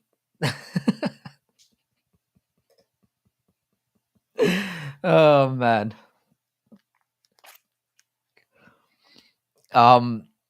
Topuria's got his hands full already with potentially after having to fight Max and potentially fight Volk again. Topuria's legacy has not been written yet in terms of him being the murderer at 145 that everyone seems to think he is. In my opinion. I know it was a great. He's only beat Josh Emmett and obviously Volkanovski, who just came off getting chinned and ran in there too quickly. I'm not entirely convinced by Ilya Topuria yet. I know he's very good, but I need to see him against the Max Holloway to really see where he's at. If he beats the fuck out of Max Holloway, I'm convinced. But you know, until that happens, I might have a sneaky little bet on Max Holloway if that fight gets made. I'm hoping that they throw us a curveball. Maybe I shouldn't be hoping for this because it kind of fucks up 145. But maybe they do Max and Ilya at 155 for the BMF. That would be hilarious if they put the BMF belt above the featherweight belt. Do that fight. That would be interesting. Because I really want to see Max Holloway stay at 155. I like how he looked against Justin.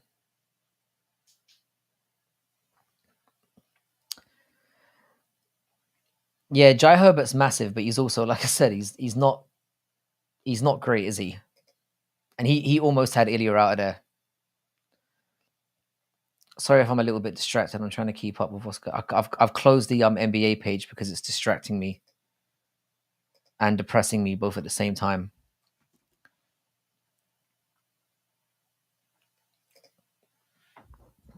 But Ilya needs a lot more time. He's bigger than Islam as well, but he doesn't. He has a skill set that Islam could obviously. I mean, Jai Herbert's basically a striker, and that's it.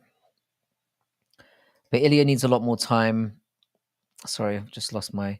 Ilya needs a lot more time and a lot more fights before he fights for another belt. But a BMF isn't a belt, is it? BMF isn't a belt. It's a gimmick. It's gonna be Max Holloway and it's gonna be Max Holloway and Ilya at 145 definitely, and it will be for both. But they'll set it like that. It will be for both belts, which will kind of again it will kind of take the. I think if Ilya Topuria wins the BMF belt, it's going to take the BMF belt off the. It ruins the whole gimmick because Ilya's not going to then take breaks to go and fight at 155 against. It's pointless. It's stupid. How far can Aljo go at featherweight? Um,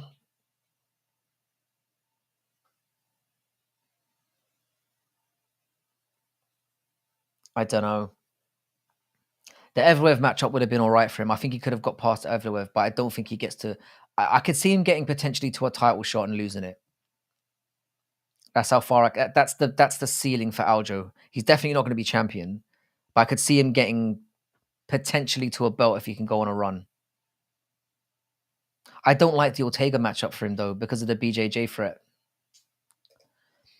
I know I asked what's next for Poirier. You said Gaethje, but does Gaethje have better options than Poirier? I don't know. Gaethje's stock has dropped significantly now. I think that it's the perfect matchup for both of them in the sense of they're both at the exact same stage of their careers. They're on the way out, and the rubber match just makes itself. You could stick that on any numbered card as a co-main or even as a main event in some situations, and that would sell. People would watch it, and you could bill it as they're both on the way out kind of match. You know what I mean? I don't want to see it. Like personally, I said this already. I'd rather see Poirier retire. I'd rather see him just go off into the sunset. But if he comes back and goes for one more, I want to see him fight Colby at 170. And as for Gaethje, Gaethje's in the worst position now. What do you do? Because Gaethje's basically going to be in a position where he's going to have to do what Poirier did and probably fight somebody who's coming up. Like bro, we've talked about loser gets cut matches so many times. Like they should do like pink slip matches, and they pay them slightly more for it, so they get double their show money, but the loser gets out of town. That'd be amazing. Gaethje versus I think Gaethje would murder Dan Hooker. Let's look up a pay-per-view points belt. Let's not act like Bryce didn't hold down Topuria until the end of the round. Yeah, that Bryce and Bryce has looked horrible since then. But Bryce has that in his locker. I wouldn't see that as too much of a dark mark against him. I don't really see that as a because at the end of the day, he did end up beating the fuck out of him. Aljo takes the belt at featherweight. I love his grappling. It's not a terrible take. I just think that I mean, looking at who he's got to fight, if Aljo had to get through Volkanovski, Max Holloway, or Topuria, I don't see him beating any of those three because I just don't think his striking is good enough. And I think those guys all have good enough takedown defense and good enough get up game to deal with Aljo in that situation. So I think that's where Aljo's limit is. I think he beats most people below that. I think the fight against Brian Ortega is more interesting than the one against Evloev. But yeah, loser gets cut. I like that as a concept. I think a loser gets cut match is something we've been calling for ages. It's a bit barbaric, but I call for it. Fizzy. Oh, by the way, Fiziev is coming back sooner than I thought he was. It's looking like it's going to be in October or November. And I do like the Hooker and Moicano fight as well. I think Moicano is going to climb up towards the top 5. And then he's going to have problems when he gets there as well. Gaethje has to be thinking about leaving too. He doesn't want to fight for fun. I think so as well. I mean, and the difference with Gaethje and Poirier are kind of in the same boat where over the years they've taken so much damage that I think they should, and they both made so much money as well.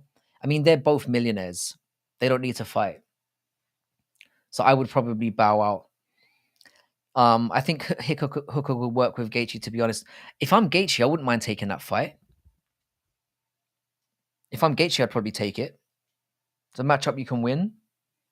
And if he's defensively responsible against Hooker, I think he could get out of there relatively unscathed, but it could be a potentially good a good fight.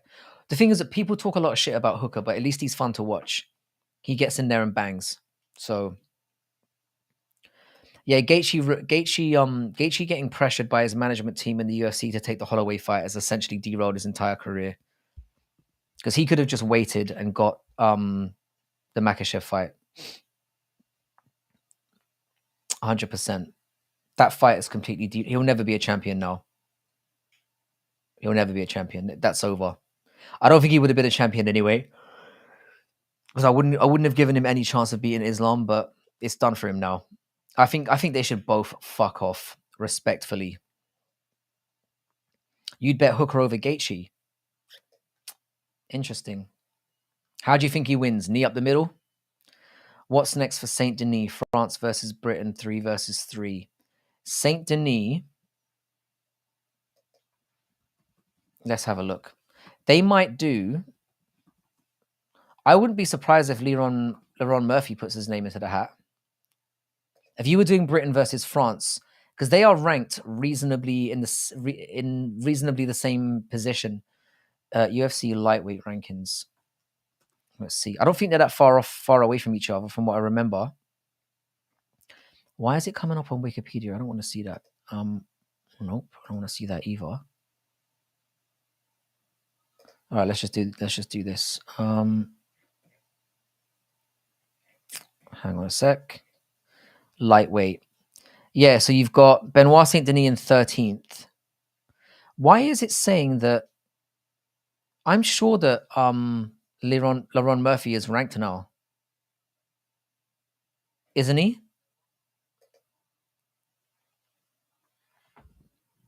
Yeah, probably a knee. That's not a bad shout. I rate Hooker. He's a bit chinny, but I rate him. He's a featherweight. Of course he is. Yeah, of course Leron Murphy's a featherweight. What the fuck am I talking about? Yeah, so for BSD, I would do...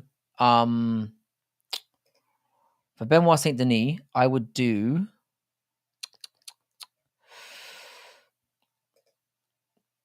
Let's look at UFC rankings.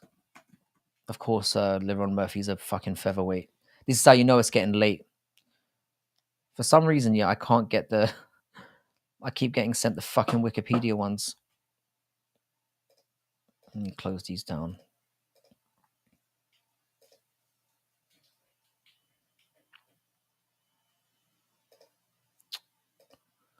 Yeah, my... I'm just going to have to look at it on Tapology. Yeah, for Benoit Saint Denis, I would probably do... See, the Hooker fight wouldn't be bad for him. Bobby Green's booked. They might do Grant Dawson. I can see that going down. Gaethje is too simple for Hooker. That's how I see that.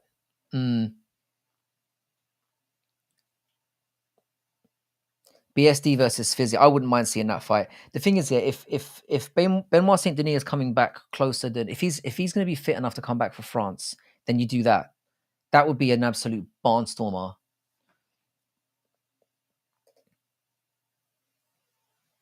to a punch combo. So you think you've I don't know. I don't hate Hooker in that fight.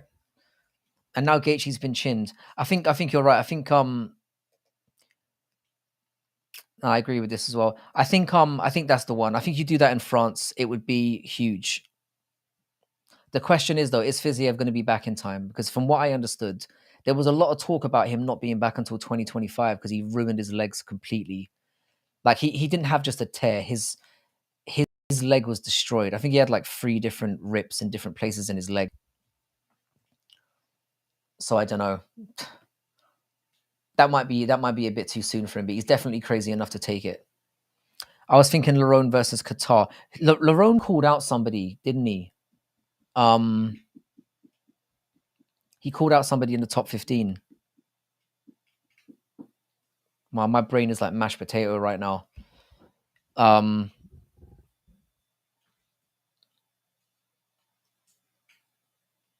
Maybe Lerone versus Lerone. I don't know what the situation is between Lerone and Qatar, Lerone and Allen though. I don't know if they're friends or whatnot. I mean, it shouldn't fucking matter anyway. I've talked about this in the past. I don't care if you're friends or not. You fight for the money. Qatar is fighting. He's been booked as well.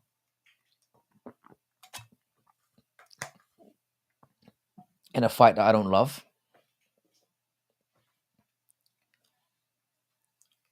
Qatar needs a layup after what he's gone through. He needs a layup and to get back on track.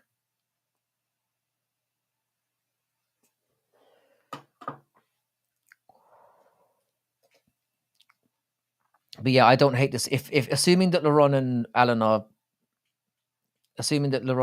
not gym partners or whatever, I wouldn't mind seeing that if you got through that. And I think Allen's going to steamroll through Chikadze. Chikadze's another guy I think is so overrated. And that whole Giga kick I just think is so corny as well. I think that guy's a wet wipe. I'd like to see him get beaten up, if I'm being honest. Qatar did stink up the joint, but it wasn't entirely his fault. He just got wrestle fucked. Yeah, I was very angry about that. He's another guy who got screwed over by a referee. The Giga kick versus the rolling thunder kick. Yeah, I want to see. I'm hoping that Arnold Allen gets a starching win over Giga Chikadze and gets back on, because I think Arnold Allen is really good. And if you look back at that Max Holloway fight, he was in that fight. Like, I know he lost it clearly, but he was in that fight. He put on a really good showing for himself. So to go and lose versus, that's a tough one for Lerone Murphy though. Josh Emmett's a weird one, yeah, because I don't think anyone should be signing up to fight this guy. I don't think anyone should be signing up to fight, but especially if you're looking above, if you just got into the rankings, I wouldn't be looking at Josh Emmett as a way to elevate myself, especially at Leron's age. There are easier fights to stepping stone yourself up that division. Diego Lopez versus Emmett, that's a fucking banger of a fight. I'm never picking against Diego Lopez again. I am never picking against Diego Lopez again. After what I saw him just do. Nah, I'm never picking against him. Diego Lopez is fighting Emmett, or the Emmett fight makes more sense ranking wise. I think Yair is a little bit too high for him. Yair is in another position as well because he stunk up the joint as well. There's a lot of fighters that are just in no man's land at the moment, and Yair is one of those guys. Yair is one of those guys. I don't know what you do with Yair Rodriguez now. Let's look at Yair's situation. Yair Rodriguez could potentially look to the matchup between Allen and Chikadze as well. Could look to fight the winner of them. That's basically his only option. Or he could fight Sterling. Yair is climbing mountains and shit to avoid doing drug tests right now. Let's have a look. Thoughts on Jones taking a layup versus Stipe and McGregor taking a layup versus Cowboy while dogs like Poirier never took layups? I think it's disgraceful, mate. I think it's disgraceful. And like I said, we made a video a while ago talking about who we wanted to see get chinned the most this year. And I said John Jones. And I don't imagine a scenario where I'd be happier than seeing John Jones get knocked the fuck out by Stipe. I know it would fuck up the entire division again because we get Stipe as champion and then he'd be inactive and then Tom would get screwed over again. But I think Stipe at his age is kind of a layup now, though, Macho. I have to agree. If this had been a Stipe that was still active, Stipe hasn't fought in 3 years and he looks his age now. I mean, he's what, 42, 43? For Jones, that's a layup. There's no other way of looking around it yet. Jones should be fighting Tom Aspinall. And it's like we said, I guarantee you if Curtis Blades beats Aspinall and John Jones beats Miocic, the first thing he's going to do is say, all right, Curtis Blades, let's go. He's a bitch. I think it's disgusting.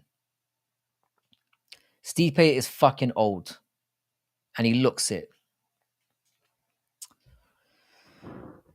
No, well, with heavyweight, you've got, I mean, as much as people shit on Cyril Gane, you've got Cyril Gane as well.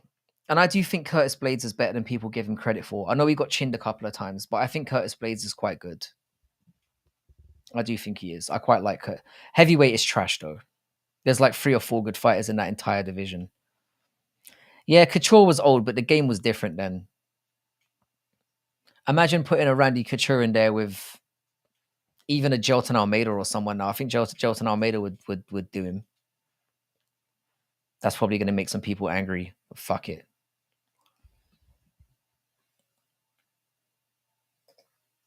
Again, I kind of respect that opinion about Cowboy and Diamond being. I understand why people love those fighters. I think, but that's why I'm surprised that you don't like Sean Strickland, because he's a take a short notice, get in there against anyone type guy as well. I always respect fighters that are willing to fight anyone, anytime, anywhere. And I think Sean Strickland is one of those guys as well who does that. Yeah. Oh yeah. Pavlovich and Volkov are still heavyweight stuff. I think Volkov's very underrated as well. With Pavlov, basically what you get with Pavlovich, what you get with him is basically that Tom Aspinall fight summed up what you get from Pavlovich all over. He's either gonna knock you out or get knocked out. So it's exciting at the very least. I don't think Pavlovich is very skilled, but he's explosive, and you need that in he's overly explosive, and you need that in a division like heavyweight. Couture grinds out a decision against Jelson, and if he can avoid the submission threats. I don't know. I don't know. We'll never find out. So, but I can see why you might have that opinion. But no, I fully agree with Weston. I think like these layup. I understand why McGregor did it with Cerrone, because it was a fight that people were calling for, and he'd been out for a very, very long time. So you kind of need a tune-up fight in a way to get you. It was a smart thing to do, but I don't think McGregor's a bad example of somebody who he doesn't really take layups in his career. Like, I mean, think about the guys that he's fought throughout. He's fought people at short notice. Nate Diaz probably should have been a layup, but it wasn't. And to fight him again after getting demolished in the first fight, I felt like was a testament to his character in some ways. And again, he got pieced up by Poirier in that second fight and agreed to jump in with him again. And as much of a pea-brain moron I think Michael Chandler is, it's still not a layup kind of fight to take. There's danger there. But John Jones is definitely a disgrace. So I'm with you on that. Oh, you do like Sean Strickland. I must be mixing you up with somebody else. It's getting to that stage now. Alzheimer's is kicking in. Why is Chandler a moron? Let me count the ways. Michael Chandler is a wrestler by trade, and he just gets into fucking wars every time. Michael Chandler is one of the lowest IQ fighters I've ever seen. Considering the skill set he has, He should be going in there and mixing up wrestling as much as he can, and he never does it. Chandler is an idiot.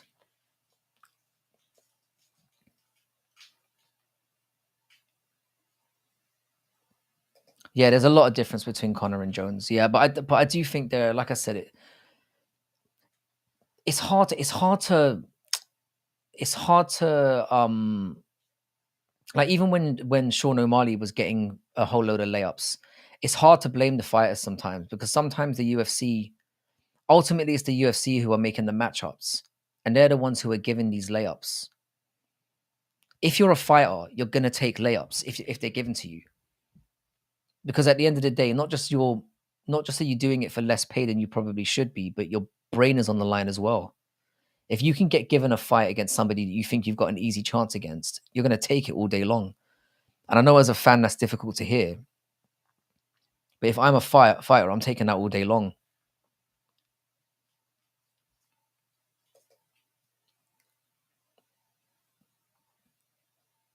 Michael Chandler, I don't know how you guys feel about this guy. I find this guy extremely creepy and weird. Whenever he says anything, I find the guy so corny. Whenever he does anything, I just find the guy to be. I think it was whenever I think of Michael Chandler, I think of that comment, where he said about him and his wife would lay in bed at night dreaming about having a son that had a certain colored skin. That really creeped me out. It just comes across as really, it's just weird. It's a weird thing to say. I think the guy's a creep.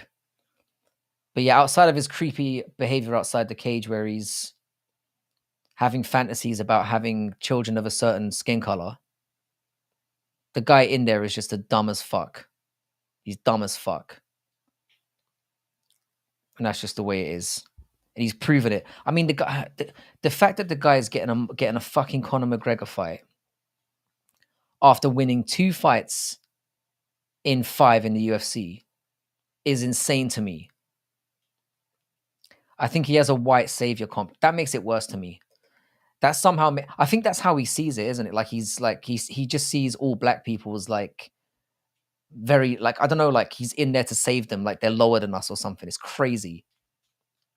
That could be it. I'll get in there and save the black community. Apparently, his wife used to do missions in Africa and grew an affinity to black children, and told him that before they got married. It was on their vision board. Do you know what? Yeah, wanting to adopt somebody from, or anybody from, like a difficult situation, it's the way that he said it though that was just so bad. It just came across creepy. If he'd said it like that, if in his interview, if he'd said, "Oh, my wife spent time in Africa. She saw what was going on there in certain impoverished areas. So it was our dream to kind of pull somebody out," that would be fine. But him saying, just the way that he said, if you haven't seen him say it, just have a look. You'll know what I'm talking about. It came across as just real creepy. It was just weird. His fights with Eddie Alvarez are wild. Michael, yeah, I would love to see that vision board. There must be some weird shit on there. There must be some weird. He's a weird guy. Nobody who goes on that wholesome is for real. Nobody, like, what's bizarre about it as well, he comes across as this very wholesome individual, but then he beats people's heads in for a living. There's a disparity there. I'm telling you, yeah, one day we're gonna get some really weird skeletons come out of that guy's closet. It's gonna be weird. There's no way that guy is who he says he is. And if he is, I still don't like him. He's just a weird son of a bitch, and I hope he gets fucking smashed. He's not wholesome. He's from Missouri. Let's see.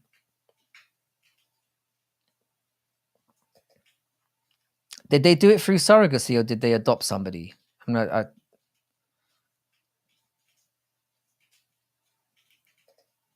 Yeah. Again, it's not what he's doing that I have the problem with. It's the way that he said it.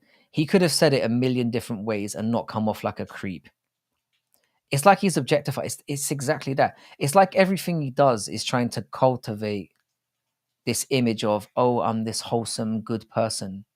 That always creeps me out. He just comes across as corny to me. I just don't like the guy. I imagine the UFC loves him though. Like from a PR point of view, he's perfect for them. Comes across as like very, very clean cut, does his charity work. He's out there saving black kids.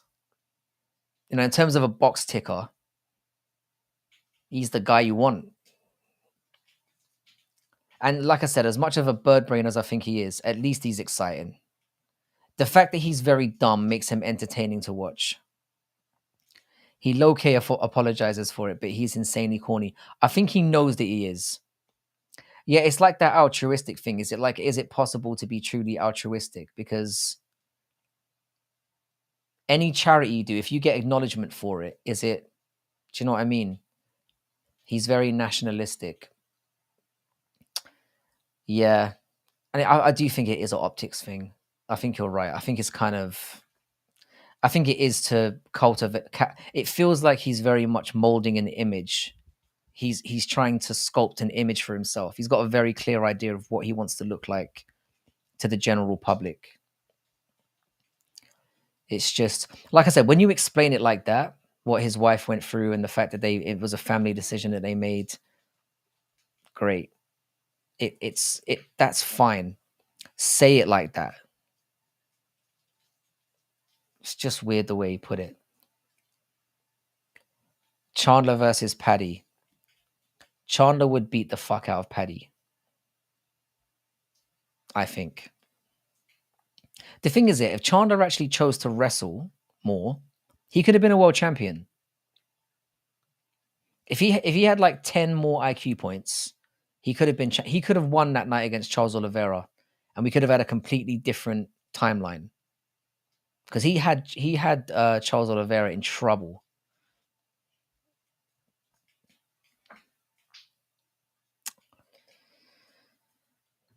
Yeah, it's just a thing, isn't it? It's like most people do it for the image, unfortunately, and I'm not entirely against it because as long as you're helping people, I guess I can forgive it. But it's like, for me, the best form of charity work is people who do it quietly. Like you do your bit and you don't look to get acknowledgement for it, but it's part of the endorphin rush, isn't it? It's part of that boost, like that you get, like, oh, look at me, I'm doing something really good for somebody. Like I prefer that any good deeds I do to just go, just something that I know personally for myself, and I don't use it to get clout or to get people thinking I'm some kind of saint, because I definitely ain't that.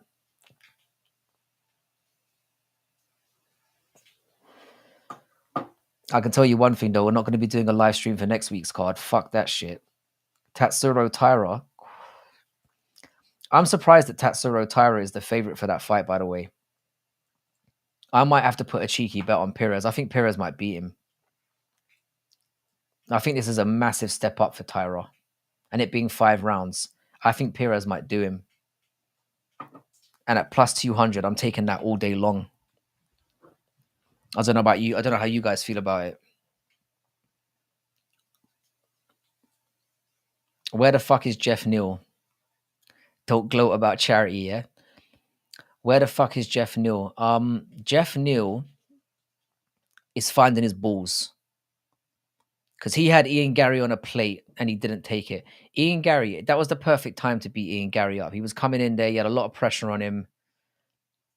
That was the perfect opportunity to get a win over Gary, and he was just too tentative. Gary, Jeff Neal's in a really weird position now where he's gonna get a killer in his next fight. Because people are all looking at him as a scalp because he's in the rankings. And a lot of people that are sitting outside those rankings who are really good are thinking, I'll go for Jeff Neal because he's beatable. And he's going to get a young, hungry lion to come in there and try and take his head off. And with how tentative he's been lately, yeah, he's got a tough fight coming up. Rodolfo Vieira versus Ian Gary. Yeah, Rodolfo Vieira is another guy. Balloon animal is what I refer to as Rodolfo Vieira. But one thing I can thank Rodolfo Vieira for is he put me on the path to fluffy. Like I became like a fluffy nut rider right after that fight. Like I've been riding Fluffy's ball since then. Clip that up. Yeah, I think I'm going to take Perez as well. I think and the thing is, Perez is really doing a good job of making up for lost time. Like he had like 9 fight cancellations in a row, and now he's got in there. He's beaten Nicolau. I know he got the loss before that, but he's on a little bit of a run right now. He's trying to get as many fights together as he can, make some money. I think this Tatsuro Tairo fight is a good one for him, and I think he's going to beat him. I think that being a main event though is a fucking embarrassment. I'm assuming this. I haven't looked, but I'm assuming it's at the Apex. Like it has to be. Who's going to buy fucking tickets for that shit? That card is awful. Let's have a quick glance at it. It's so bad that I can't even remember. So we've got Perez and Tyra. We've got Aliskarov versus Antonio Tricoli. I know that was a short notice replacement. We've got Timothy Kawamba. Who the fuck is that? Versus Lucas Almeida. Douglas Silva de Andrade versus Miles Johns. So that would be a fun scrap, but who really cares? And then we've got Jose Johnson versus Asu Almabayev. Asu Almabayev is quite good. Asu Almabayev's quite good, but I didn't really like his performance against CJ Vergara, so he's got some work to do.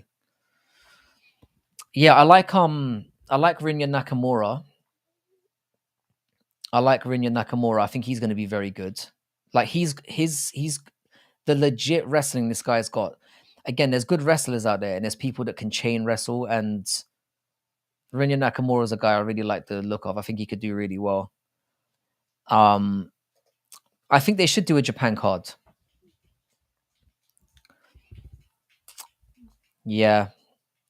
I'm not gonna. I don't think I'm gonna make a single video about this upcoming card. I'm gonna do some more live streams during the week, obviously, and we'll talk about it, I guess. But it doesn't fill me with much excitement, if I'm being real, not in the slightest. But yeah, we seem to get like a lot of Ryzen fighters seem to be making their way to the UFC over one, which is interesting. It seems like one is going through a little bit of a lull at the moment. So people from that region seem to be picking going to the UFC over going to one, which is again, it's interesting. So Kai Asakura might be fighting at flyweight. Really, there are so many fun fights you could make for that guy in both divisions. I'm excited to see what they do with him.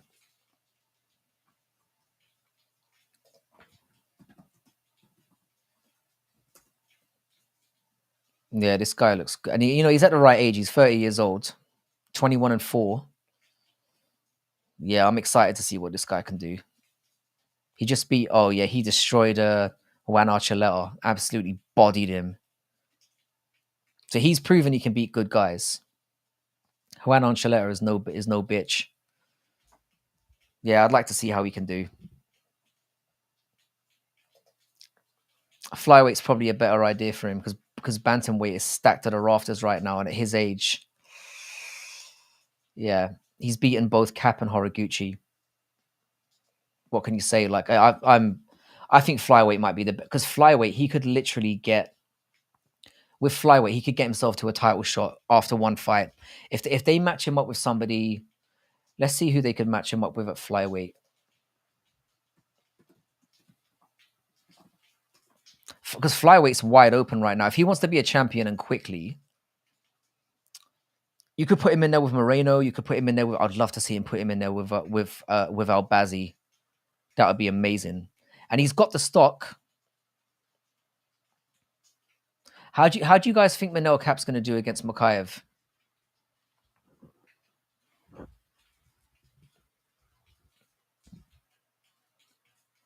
I think you could very easily if there's a rubber match available with Manel Cap, you could make that a thing. If I was him, I'd definitely go into flyweight. Bantamweight's way too stacked and it's way too log jammed. And at his age, he's not going to get anywhere near. Just a reminder as well to anyone who's here. Western Mass has just linked the YouTube in for my I was going to say partner again. That sounded a bit too fruity. My YouTube partner, not my life partner, at Making a Walk MMA. So head over to his YouTube channel and subscribe. You get a lot of great content over there. And we do make a lot of videos together. So thanks for that shout out as well, Weston. Good job. And if you are in the stream, drop a like as well. It really does help, apparently. I still don't understand how the whole thing works, but apparently it does push things around. So do subscribe. But yeah, I do like the idea of Kaya Sakura coming to flyweight. The opportunities are just there for him. 100%. And I think because of the reputation that he's got, he's the kind of guy that would get like a Michael Chandler type entry into the UFC. He wouldn't be fighting people down the rankings. He would get a top 5 fight coming into the organization. So he could effectively get a win at flyweight and then be fighting for the belt right after that. It wouldn't even shock me if they just went, right, let's put him in against Pantoja immediately, because he's got nobody to fight right now. Flyweight is proper fucked. Like, it's a great division to watch. Like, you know, it's talent stacked from like top to bottom. In my opinion, it's one of the best divisions and one of the most exciting to watch. But there's no one in line for a belt right now. I know people will say Amir Al-Bazi should be getting it. He shouldn't be. He got a massive robbery against Kai Kara France, and he's not that good. And he hasn't been fighting. So fuck that guy. I'd rather see Kaya Sakura get a title fight over that prick all day. But no, good shout out on him. I'm looking forward to seeing him come up. And Ryzen's another organization that a lot of people in the US just don't watch. Great fights on in that organization. Great. I think Cap beats Makaev's goofy ass. And bro, he better. Like, honestly, on a card that has Tom Aspinall, Leon Edwards, Arnold Allen, Cap might be my favorite fighter on that card. He might be the one I'm going for the most on that card. Like, as soon as I saw he was on there, I'm like, boom. In a G as well. Do you know what? I like Charles Johnson. He's got a few unnecessary losses throughout his career, but he's another guy that can beat anyone on any given day. Flyweight's just great like that. Nah. No, none of the Cap slander, bro. None of the Cap slander. Manel Cap is the guy. I love Manel Cap. I know he's had like 9 cancellations or whatever, but only 3 of them was his fault. He's had three cancellations over the last 3 years that were his fault. He talks that shit and he's really good in the cage. I love Manel Cap. I've got nothing but love for Manel Cap. So less of the Manel Cap slander. That's my boy right there. Based as fuck.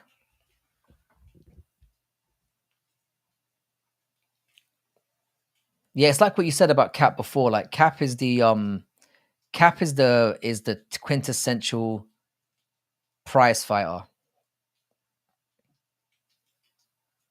What you gonna do? Fuck Cap.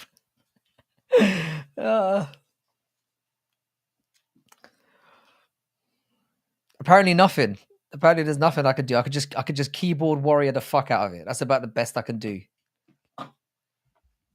I don't know how you can't love Manel Cap, especially if you hate Israel Adesanya. Okay, where's Asakura versus Kai Kara France? The thing is, yeah, I was hoping they would do. I was hoping and wishing that they would do Kai Kara France and Manel Cap, but I guess he didn't come back in time. Kai Kara France is a fucking weirdo as well. All that sticking out his tongue business and all that. I like him as a fighter though, and he did get robbed against Amir Al-Bazi, so I hope we see Kai Kara France and Manel Cap fight. But if Manel Cap beats Makaev soundly, he's probably going to get a title shot.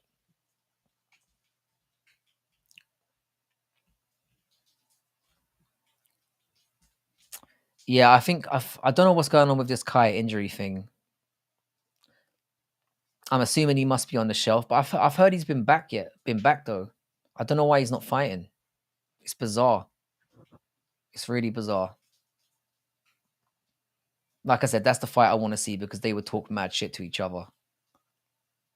But yeah, like I said, if Manel Cap beats Makayev, I think he gets a title shot. I think that's what's next. He probably shouldn't, but he will.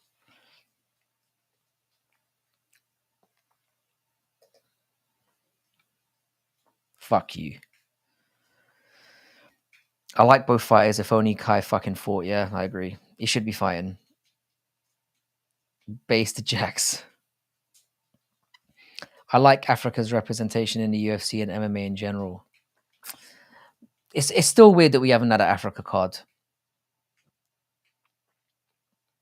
Yeah, I mean, if we all liked the same people, it wouldn't make for very good discussion whatsoever. It wouldn't be fun at all. So I like the fact that you're willing to vehemently insult my favorite fighters, and I'll do the same. So it's all good. I'm in it for the banter all day. But yeah, I love Manel Cap, and like I said, when he I was probably gonna go to the UFC 304 card anyway, but when they put Manel Cap on it, I was like, I don't care if I have to sell a bollock to get there. If I have to sell one of my balls, I don't really use them anymore anyway. I'll sell one to get there. Fuck it, and that's how I saw it. So I've never been this amped for a card, and I'm glad it's going to be the first card here that I get to go to because that card is fucking stacked. And hopefully, if we can throw in a Molly McCann getting chinned out as well, that would make like if I get like a Manel Cap win, Molly McCann gets chinned out, Paddy Pimblett gets chinned out, then we get Leon Edwards beating Borlau, and we get Tom Aspinall chinning out Curtis Blades. Man, I might have to bring a spare underwear with me because I will be nutting hard that night. Just nutting in the crowd. But I would lose my shit. You don't like Molly. I hate Molly McCann. I think she's an absolute twat. I find her annoying. What happened to your balls? It's a complicated story. It's complicated. I think you might have to get me more drunk to get that story out of me. I hate your favorite fighters, can't mate. You know Molly McCann turns into Amanda Nunes when she has a home fight. She's fighting. She's got a layup, doesn't she? I'm sure they gave her a layup. They must have. That's the thing. I don't even know who she's fighting. Mostly because I'm not that bothered. Hang on a second. Who is she fighting? They've definitely given her a layup. At least she's not on the main card. She's fighting Bruna Brazil. She's fighting Bruna Brazil. Talking about layups. Yeah, Molly McCann is insufferable.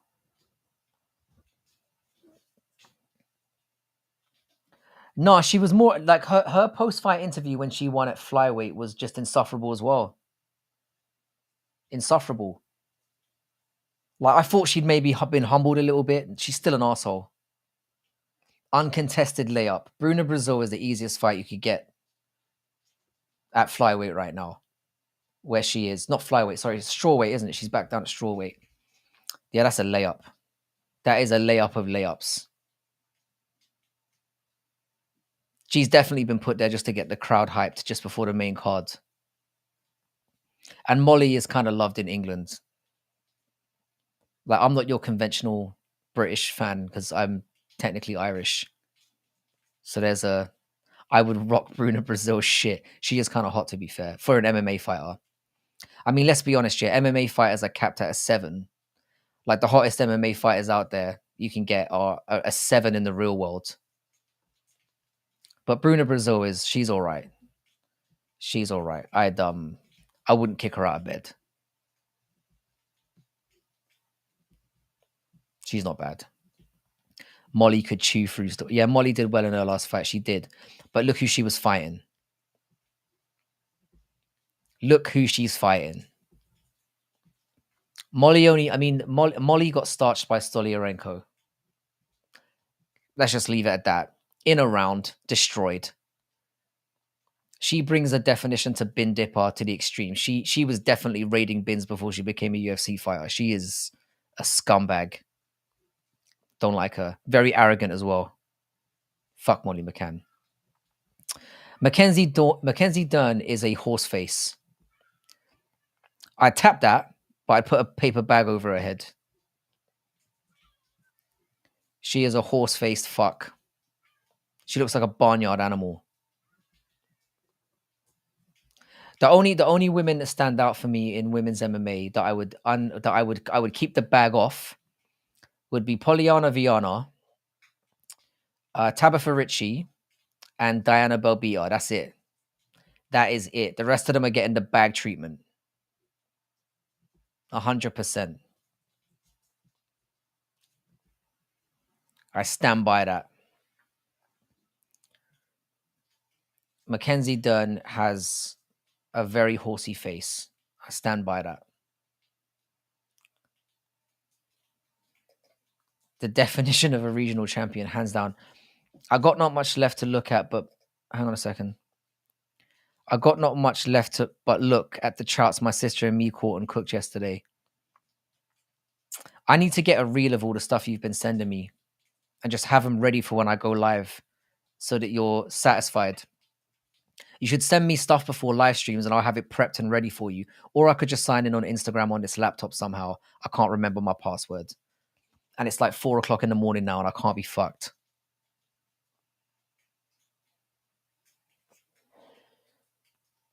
Did you have Kayla Harrison in your top 3? Bro, how do you jump from Tabitha Ritchie to Kayla Harrison in the same list? They're not the same species, bro. They're not. I mean, they're definitely not the same gender, but they're not even the same species. How do you go from like I'll tap Tabitha Ritchie to I'll tap Kayla Harrison? Kayla Harrison will be tapping you, bro. I mean, I don't know how tall you are or how strong she will be. I like a strong bitch, bro. Taylor Harrison will be rooting you out, bro.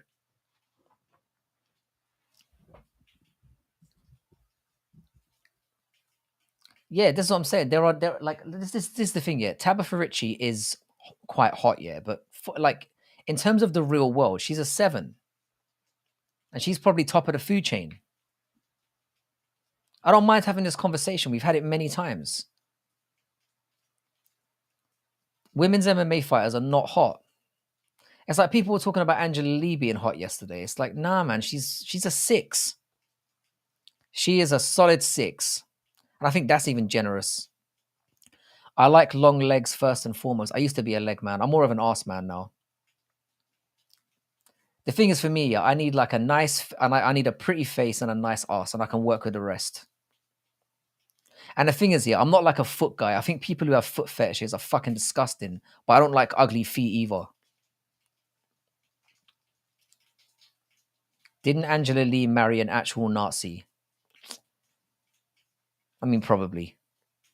She has that look, doesn't she? You know, blonde hair, blue eyes. She looks like an Aryan masterpiece. But I'm with you on the legs, Weston. I got you on that one. And Andrea, I said it, Andrea Lee, yeah. Thick thighs save lives. Mac Dern got fires. Mac Dern, the body is all right, but it's Mackenzie Dern is a 5. I'm saying it. She's a 5. She's not even in the top 5 UFC hottest females. Let alone if you bring her out in the real world. I'd walk straight past that hoe. Andrea Lee has one of the smallest heads on a human. The thing is, there she looks a bit odd. She looks odd. Again, she's another odd-looking female. Yeah, I could literally talk about this all stream, no problem. Because if you've ever watched any of us do live streams, we've had literally long lulls in content where we've just started rating what's on screen. Like, I've even rated some of the dudes as well. What was it? Who was the who was the last one I did? It was oh, it was a light heavyweight. Oh, Ovin St. Peru. As I'm saying, when you get me drunk, man, stuff just comes out. Stuff just comes out. Yeah, but you're wrong about Mackenzie Dern, man. She is average. I don't say mid. I'm not 25 or 17, more to the point. She's bang average. You smashing Ovens.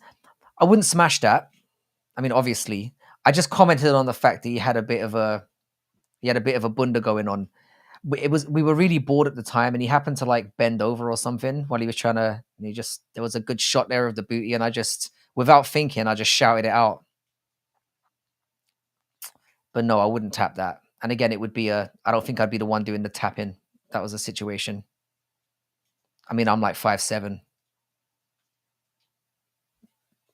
5'8" when I wear certain shoes, obviously. But yeah, that wouldn't go well for me. Ovens does have a backyard. As I'm saying, I'm perfectly comfortable with myself. I can make these comments. Like, dawn. See now it's 4 o'clock in the morning, and dawn has broken, as you can see from my window. I think I'll hang around. I've got to do the rounds today, so my day starts at 5:30 today. So any chance of sleep has gone out the window. But this is my dedication to you lot. I was late for the stream through no fault of my own, I might add. But I'm still up on doing another solid 3 hours. So credit to you guys once again for keeping me here this long. Ovens is the definition of thickums. Yeah, that's a thick boy right there.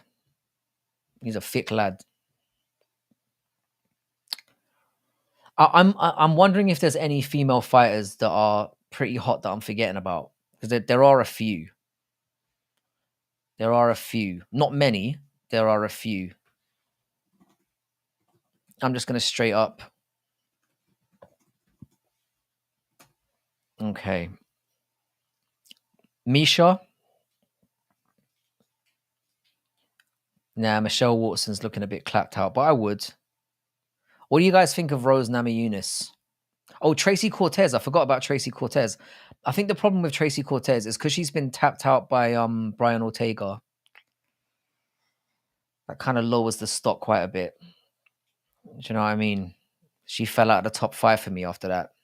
But she is quite hot. I did a Twitter mention about who the hottest female fighter is in the UFC, and it got like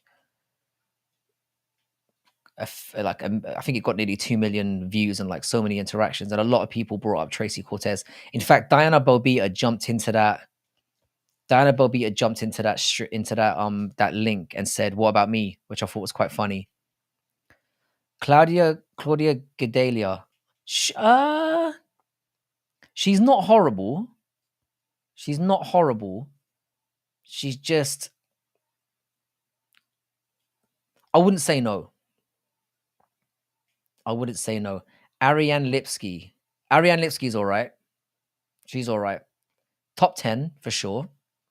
Claudia Gadelia is an interesting one though. I'm glad. I love Lala here. Rose. I think Rose is disgusting as well. A lot of people say when she had long hair, she looked good. I don't think so. And again, it's the whole pedo thing as well. I'm with yeah, Claudia Gadelia. She's all right.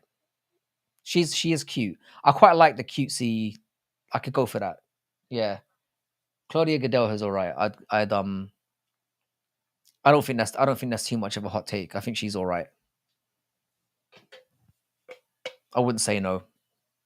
Yeah, she does have, again, this is an interesting thing. It's when they talk in it. It's like Amanda Ribas here. Now I don't think she's hot in any stretch of the imagination. She's not. But as soon as she started talking, Claudia Gadelia has that, yeah, bro. She's got a deeper voice than I do, which isn't very hard. Rose with her short hair looks good. Bro, I'm starting to worry about you. You've said you like Kayla Harrison, which is worrying. I'm gonna be honest. And now you're saying Rose with short hair looks good. I'm worried for you. I'm not gonna lie. Not that there's anything wrong with that. Not that there's anything wrong with that. The trouble is, yeah, I'm having trouble pinning down your type. It seems to be like, if you have a hole, let's go. And with Kayla, she's only got one. Let's be honest. So you don't need two in the conventional. You just need the one. So at least you've got a lot of options. You know. So it must be easy for you on a night out to go home with something. She looks like the evil kid from Toy Story. Yeah, she does. She does. What was his name again? Sid. Sid. Amber Rose, Nia Long, bitches with finger waves are hot. Amber Rose looks like a freak, which is why she gets elevated. Amber Rose is not hot. She's not my type, but I can get why people think she's hot. And she looks like she would throw down. So with Amber Rose, I can I'm not saying short hair looks bad on women in general. That's not what I'm saying. I'm saying that it makes Rose look like a 10-year-old boy. It makes Rose look like the kid from Toy Story.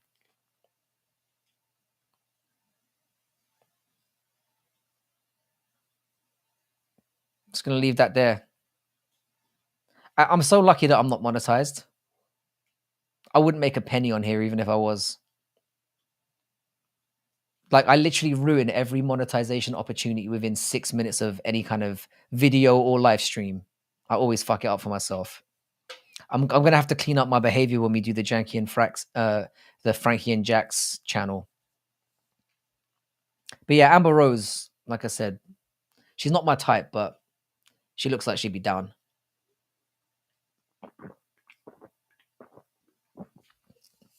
Yeah, I'd owe them money. Be like a YouTube. If they had like a YouTube swear jar, I'd be finished.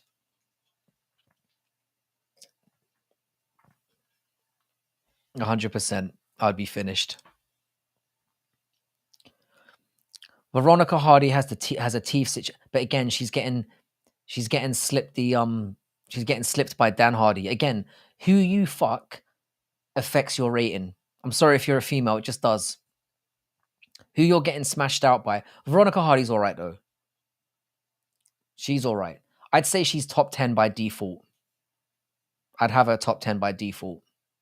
But it's slim pickings. Personally, for me, number one is Tabitha Ritchie. She's she's small, she's got the bunda, she's got a pretty nice face. I'd go with her. And I think Pollyanna Viana's up there as well, despite putting her finger in Kobe's bumhole. That probably puts her up a mark for me. Anyone who's willing to play that game is tops in my book. Tracy Cortez is up there again. I'd say she's top 5. She's got a weird face though, but she is hot. Yeah, that's what I'm saying. She's probably been, well, I don't know. The Rosen and Pat Barry, Todd Barry. I love that. Todd Barry. A new mythical fighter has emerged. Todd Barry. A new mythical nonce has emerged. Todd Barry. She has the voice thing. Yeah, she's got. What is it with women's MMA fighters and having weird voices? Ovint, Cyril Gahn, Pat Barry. What list is that? Is that the thick bunda list? This is getting weird now. This is becoming a quintessential bad MMA math live stream when we're rating the thickness. HGH probably the juice. Yeah, it's because they're all men. It's because they're all men, and this is all like basically they're all transgenders, and we just don't know. There's no real female fighters. They're all just like dudes that got surgery.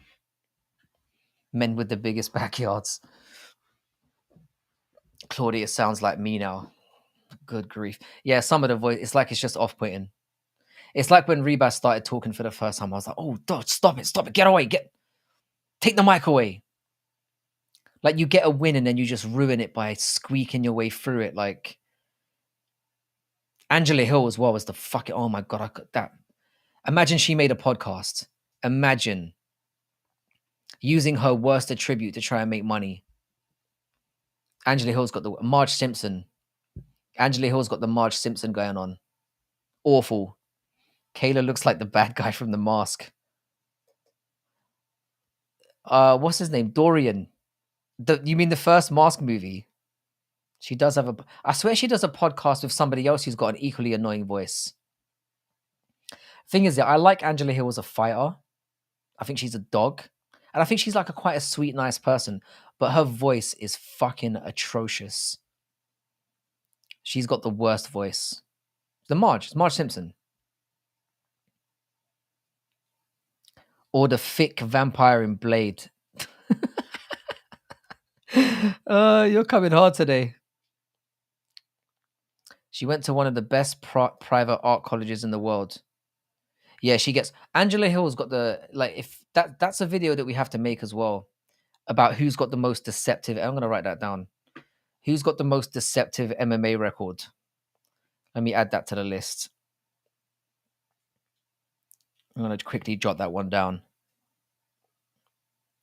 Who has the most deceptive? We can make that a tier list. Because Angela Hill's record looks horrible, but she's had so many split decisions. Yeah. But she's back on track. She's had some really good wins. She's always good value as well. You got free, yeah.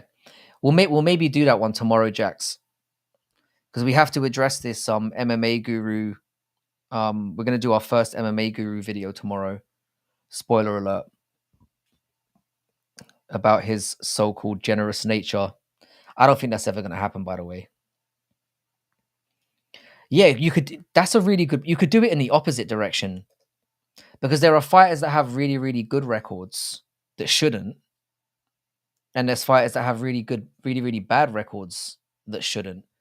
John Jones would be a great one to talk about. He's one that I didn't really initially think of off the bat, but you're absolutely right. I was more thinking of people that have terrible looking. Yeah. Oh, you're more than welcome on the MMA Guru one. We definitely have to talk. We definitely have to rip that one up, because it's definitely opened up a can of worms. That one. But yeah, nice one for the shout out on that one, Weston. I'm definitely going to bring. We're definitely going to have to talk about John Jones in that video as well.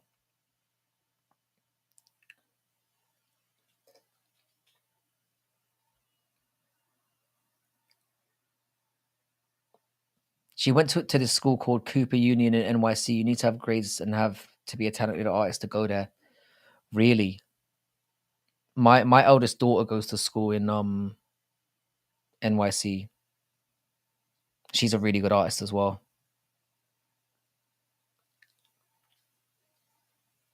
Angela has the most up and down fight career. She does, and a lot of it's been out of her hands. A lot of it's been out of her hands. She's won and lost fights that are just, yeah, razor close. And if it goes to a decision, she's usually on the back end of a robbery.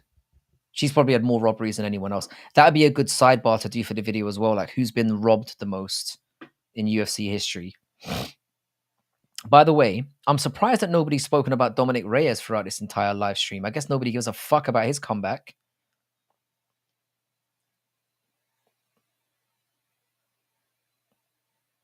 I'm just going to jot that one down.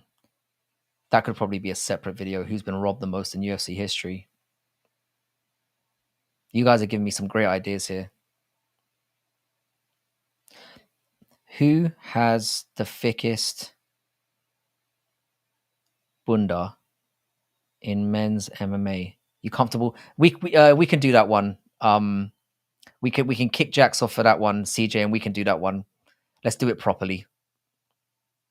Who has the thickest bunda in men's MMA? That's a real bad MMA math special right there. We're not really doing that, don't worry. Or are we? Or are we?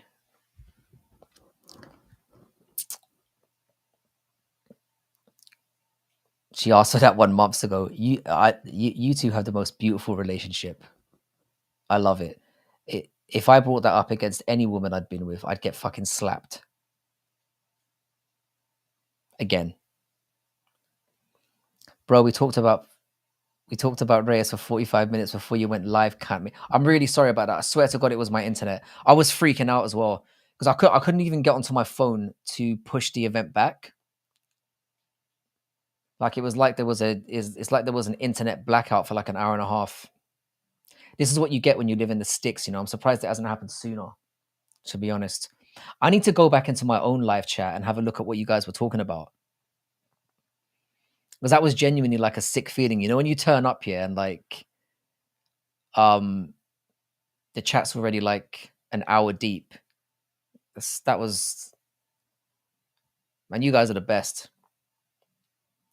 What did you think about Raul? Not gonna lie, I was pretty impressed with him. I tell you what, yeah, I was impressed because Tercios cheated. First of all, the glove touch, and then he just he offers him a glove touch, and then Tercios just screams "fuck you" and just runs into him. The guy's a teenager, you know. First of all, that's a fucked up thing to do against anyone. But then you do that, and then you go and lose the fight. I was impressed with that. I think it was his best performance to date. Because Tercios ain't the best. He's not particularly amazing at anything, but he's tough to get out of there. And I thought Raul Rosas Jr. looked great. I mean, the kid's 19 years old. The potential you've got there, and he's ugly as fuck, so he's got nothing to lose. Bless him.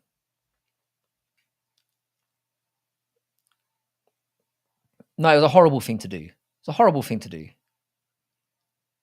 Benavidez has 2 split losses in champ fights and has a split loss against Sergio Perez. Yeah, he's definitely going to get a mention. Benavidez is going to be up there. We're going to have to look through a lot of, for the robberies one, we're going to have to do a lot of research for that one because there's literally been so many throughout the years. I love Raul's composure and professionalism. He's just, do you know what? Yeah, like, he's growing on me.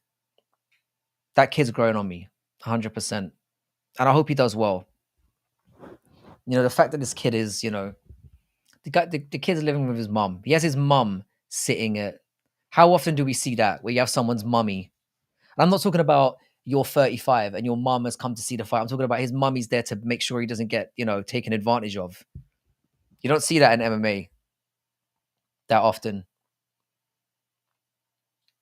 Yeah, this is the thing. Like Western, this is the best thing. I think I can't remember if it was you that gave me this advice about doing lives more, but it just starts bringing people in here. It's nice to have people that don't just lurk around. We're starting to build a little something here. I'm grateful for all of you. Biggest robbery was Edgar versus Benson Henderson too. To be honest, I don't remember that one that well because I was literally starting to get into MMA more heavily at that time. Because it was over 10 years ago, that fight, wasn't it? There's so many robberies. Like for me, the worst robbery in history is the Reyes and Jones one. Not because it was like the most clear robbery, but because of the implications that it had. It fucked up the rest of Reyes' career, but also it allowed John Jones to carry on in his path of just evil. If he'd been humbled at that moment, we could have got a completely different timeline, you know? But I'm going to have to go back and have a look at that one as well. It was well over 10 years ago, I think, that fight. I think it was, if I'm right, I think that was, 15 years ago? Benson Henderson and, let's have a look. Benson Henderson was another fighter I really enjoyed. Benson Henderson. When did he fight? Let's go down. God, it's a while ago. Anthony Pettis. Frankie Edgar. 2012. So it was, 12 years ago. Almost 12 years ago. Fucking hell, we're old. Fucking hell, we're old cunts. 2012. UFC 150. Fucking hell, we are old cunts, aren't we? Jesus. I literally started getting into MMA more heavily around that time. It was maybe like a year. It was like 6 months to a year after that, I think. Because I used to watch MMA very, very sparingly. And then kind of around about 2013, 2014 was when I started watching every card. And I haven't missed a card since. I've only missed one card live. and that's it. And obviously, I went back and watched it, but yeah, man, old as fuck. It's like I hate when people do that. You know, when you like when they'll pick a movie and they'll say, "Oh, can you believe that came out 10 years ago?" And I'm like, "Shit." That's when you realize. So I don't like framing things that way. Yeah, fucking old.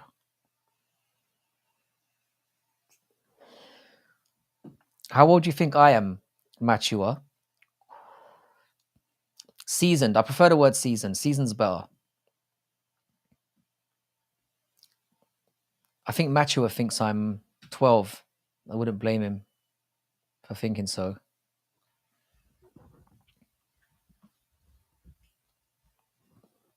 I think I'm going to get down with doing at least 3 live streams a week. 55. I feel 55, mate. I feel 55. Like a cast iron pan. Oh, the thing is though, yeah, I'm gonna have trouble when I get to like, because as you can see by the way that I lean, I've got like back and neck problems. You know, got other stuff going on that I'm not comfortable talking about unless I'm drunk.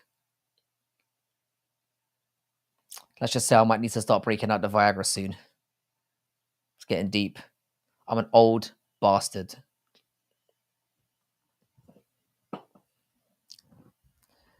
Yeah, Frankie, the Frankie and Jack's channel. We're gonna have streams on every Wednesday without fail, and we're gonna be talking about everything. So if you're into like, well, movies, games, basketball, whatever, we're gonna be talking about a whole arena shit there. Shit there. We're gonna be talking about everything under the sun. Sorry about your Mavs, by the way, Jax. I just saw that. Yeah, I might have to get on the John Jones supplement package, the dick pills, coke, and fucking God knows what else. I might have to look into his diet regimen. I'm pretty sure my tea is fine though. The Mavs need a prayer. They definitely need to win the next two, or they're fucked. Um, yeah, no, I need to get a little bit more active. I need to get a little bit more active. I'm 40 this year as well. Dick pills, cocaine, and Jesus. The triumvirate. Yeah, no, my back is fine. I was in a car accident like 11 years ago, and my back was pretty shot. My back and neck were pretty shot after that. So even though I'm fully recovered, like I after a little bit of while of sitting, I start leaning. Like you're making me self conscious now. I just sit up a little bit straighter. Maybe I just need to get a better pillow. John Jones was in a car accident. Yeah, John Jones has been in every controversial type of situation, hasn't he? The prick. I so badly want to see that guy get fucking flatlined this year. Nothing would make me happier. It would be on par with the birth of my children, maybe even better.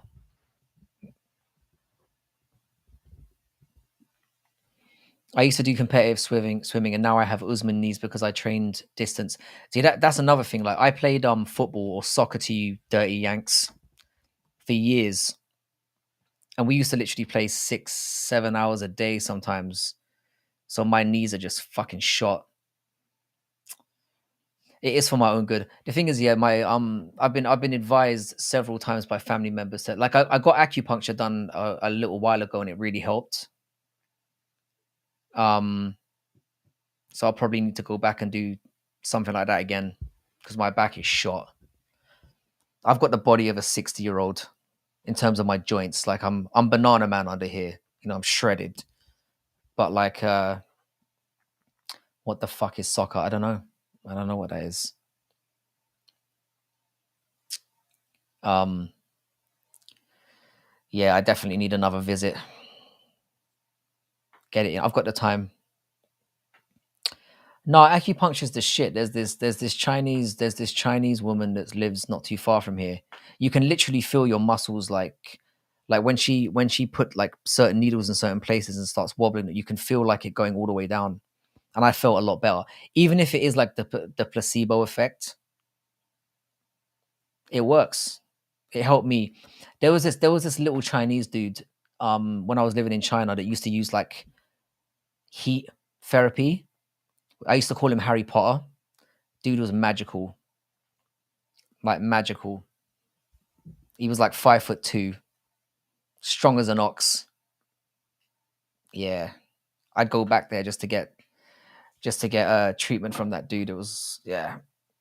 But you're right though. I do need to get something sorted out. So I'm naturally just leaning again. But mind you, I have been sat here for like 3 hours. So, but I'm sure I was leaning from the very first minute. Ugh. Bruce Lee was a swindler and a hustler. Number A, it's called soccer. Number B, I'd whip any of you boys you played soccer with. I don't know, man. That's big. That's big talk right there. I played with some big dudes. I'm more than happy to bring you over and you can have a go. We'll arrange that one day. So I think I'm gonna have to call. I think I'll stick around for another 5 or 10 minutes and then I'll call it quits because I'm getting pretty heavy lidded right now and we've put the 3 hours in. It's been a good one. And as I've said to most of you who are new here, and there's quite a few of you who are new today, and it's good to see such activity again. Getting over to get over to making the walk. We are a double act. I talk big, I play big, bruv. I can tell by your tude that you definitely can back up what you say. I mean, I wouldn't really want to fuck with somebody who's climbing trees all day. That's a different kind of core strength. Do you know what I'm saying? That's the chimpanzee strength right there. In high school, I got asked to try out as a defender, even though I never grew up playing. Yeah, in America now, it's a good opportunity to break into because it's getting big there now, and they're starting to do it in colleges and stuff. So Western gonna tear his Achilles. That's the thing. If I imagine, like, this is why I don't play anymore. I've been asked to come back and play by let me get that up and plop that up there as well. Yeah, if you are new here, because like I said, we basically operate on both channels, so you'll see both of us in and out of there quite a lot. And of course, we're doing the Frankie and Jack's channels coming very soon as well.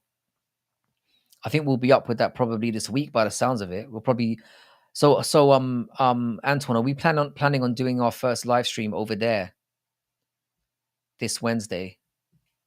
Is that the plan, or are we looking to it a little bit later?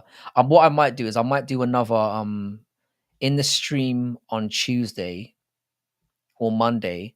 I'll send people over to that channel as well because we've obviously just opened it up. So that'll be fun. My Achilles is already torn. This Wednesday is the plan. Perfect. So what we'll do is on Tuesday, and is the channel set up already? Because we might as well try and send some people over there now while we can. And obviously I'll release another video tomorrow. And then we'll probably do a live stream on Tuesday and then Wednesday. Or I'll do a live stream on Tuesday and then we'll do the joint one on Wednesday.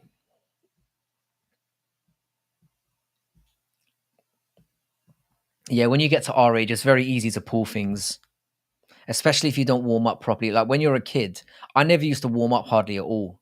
I just used to get straight into it. But now as an old fucker, that's the kind of thing that can end up with 9 months in a wheelchair.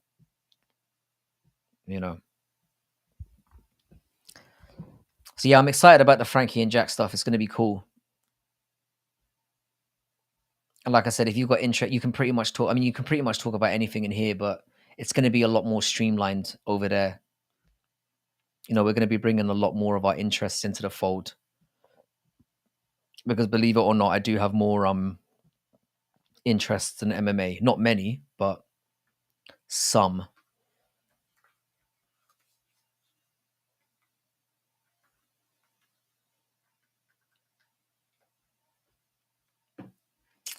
So yeah, I think I'm gonna shut down there.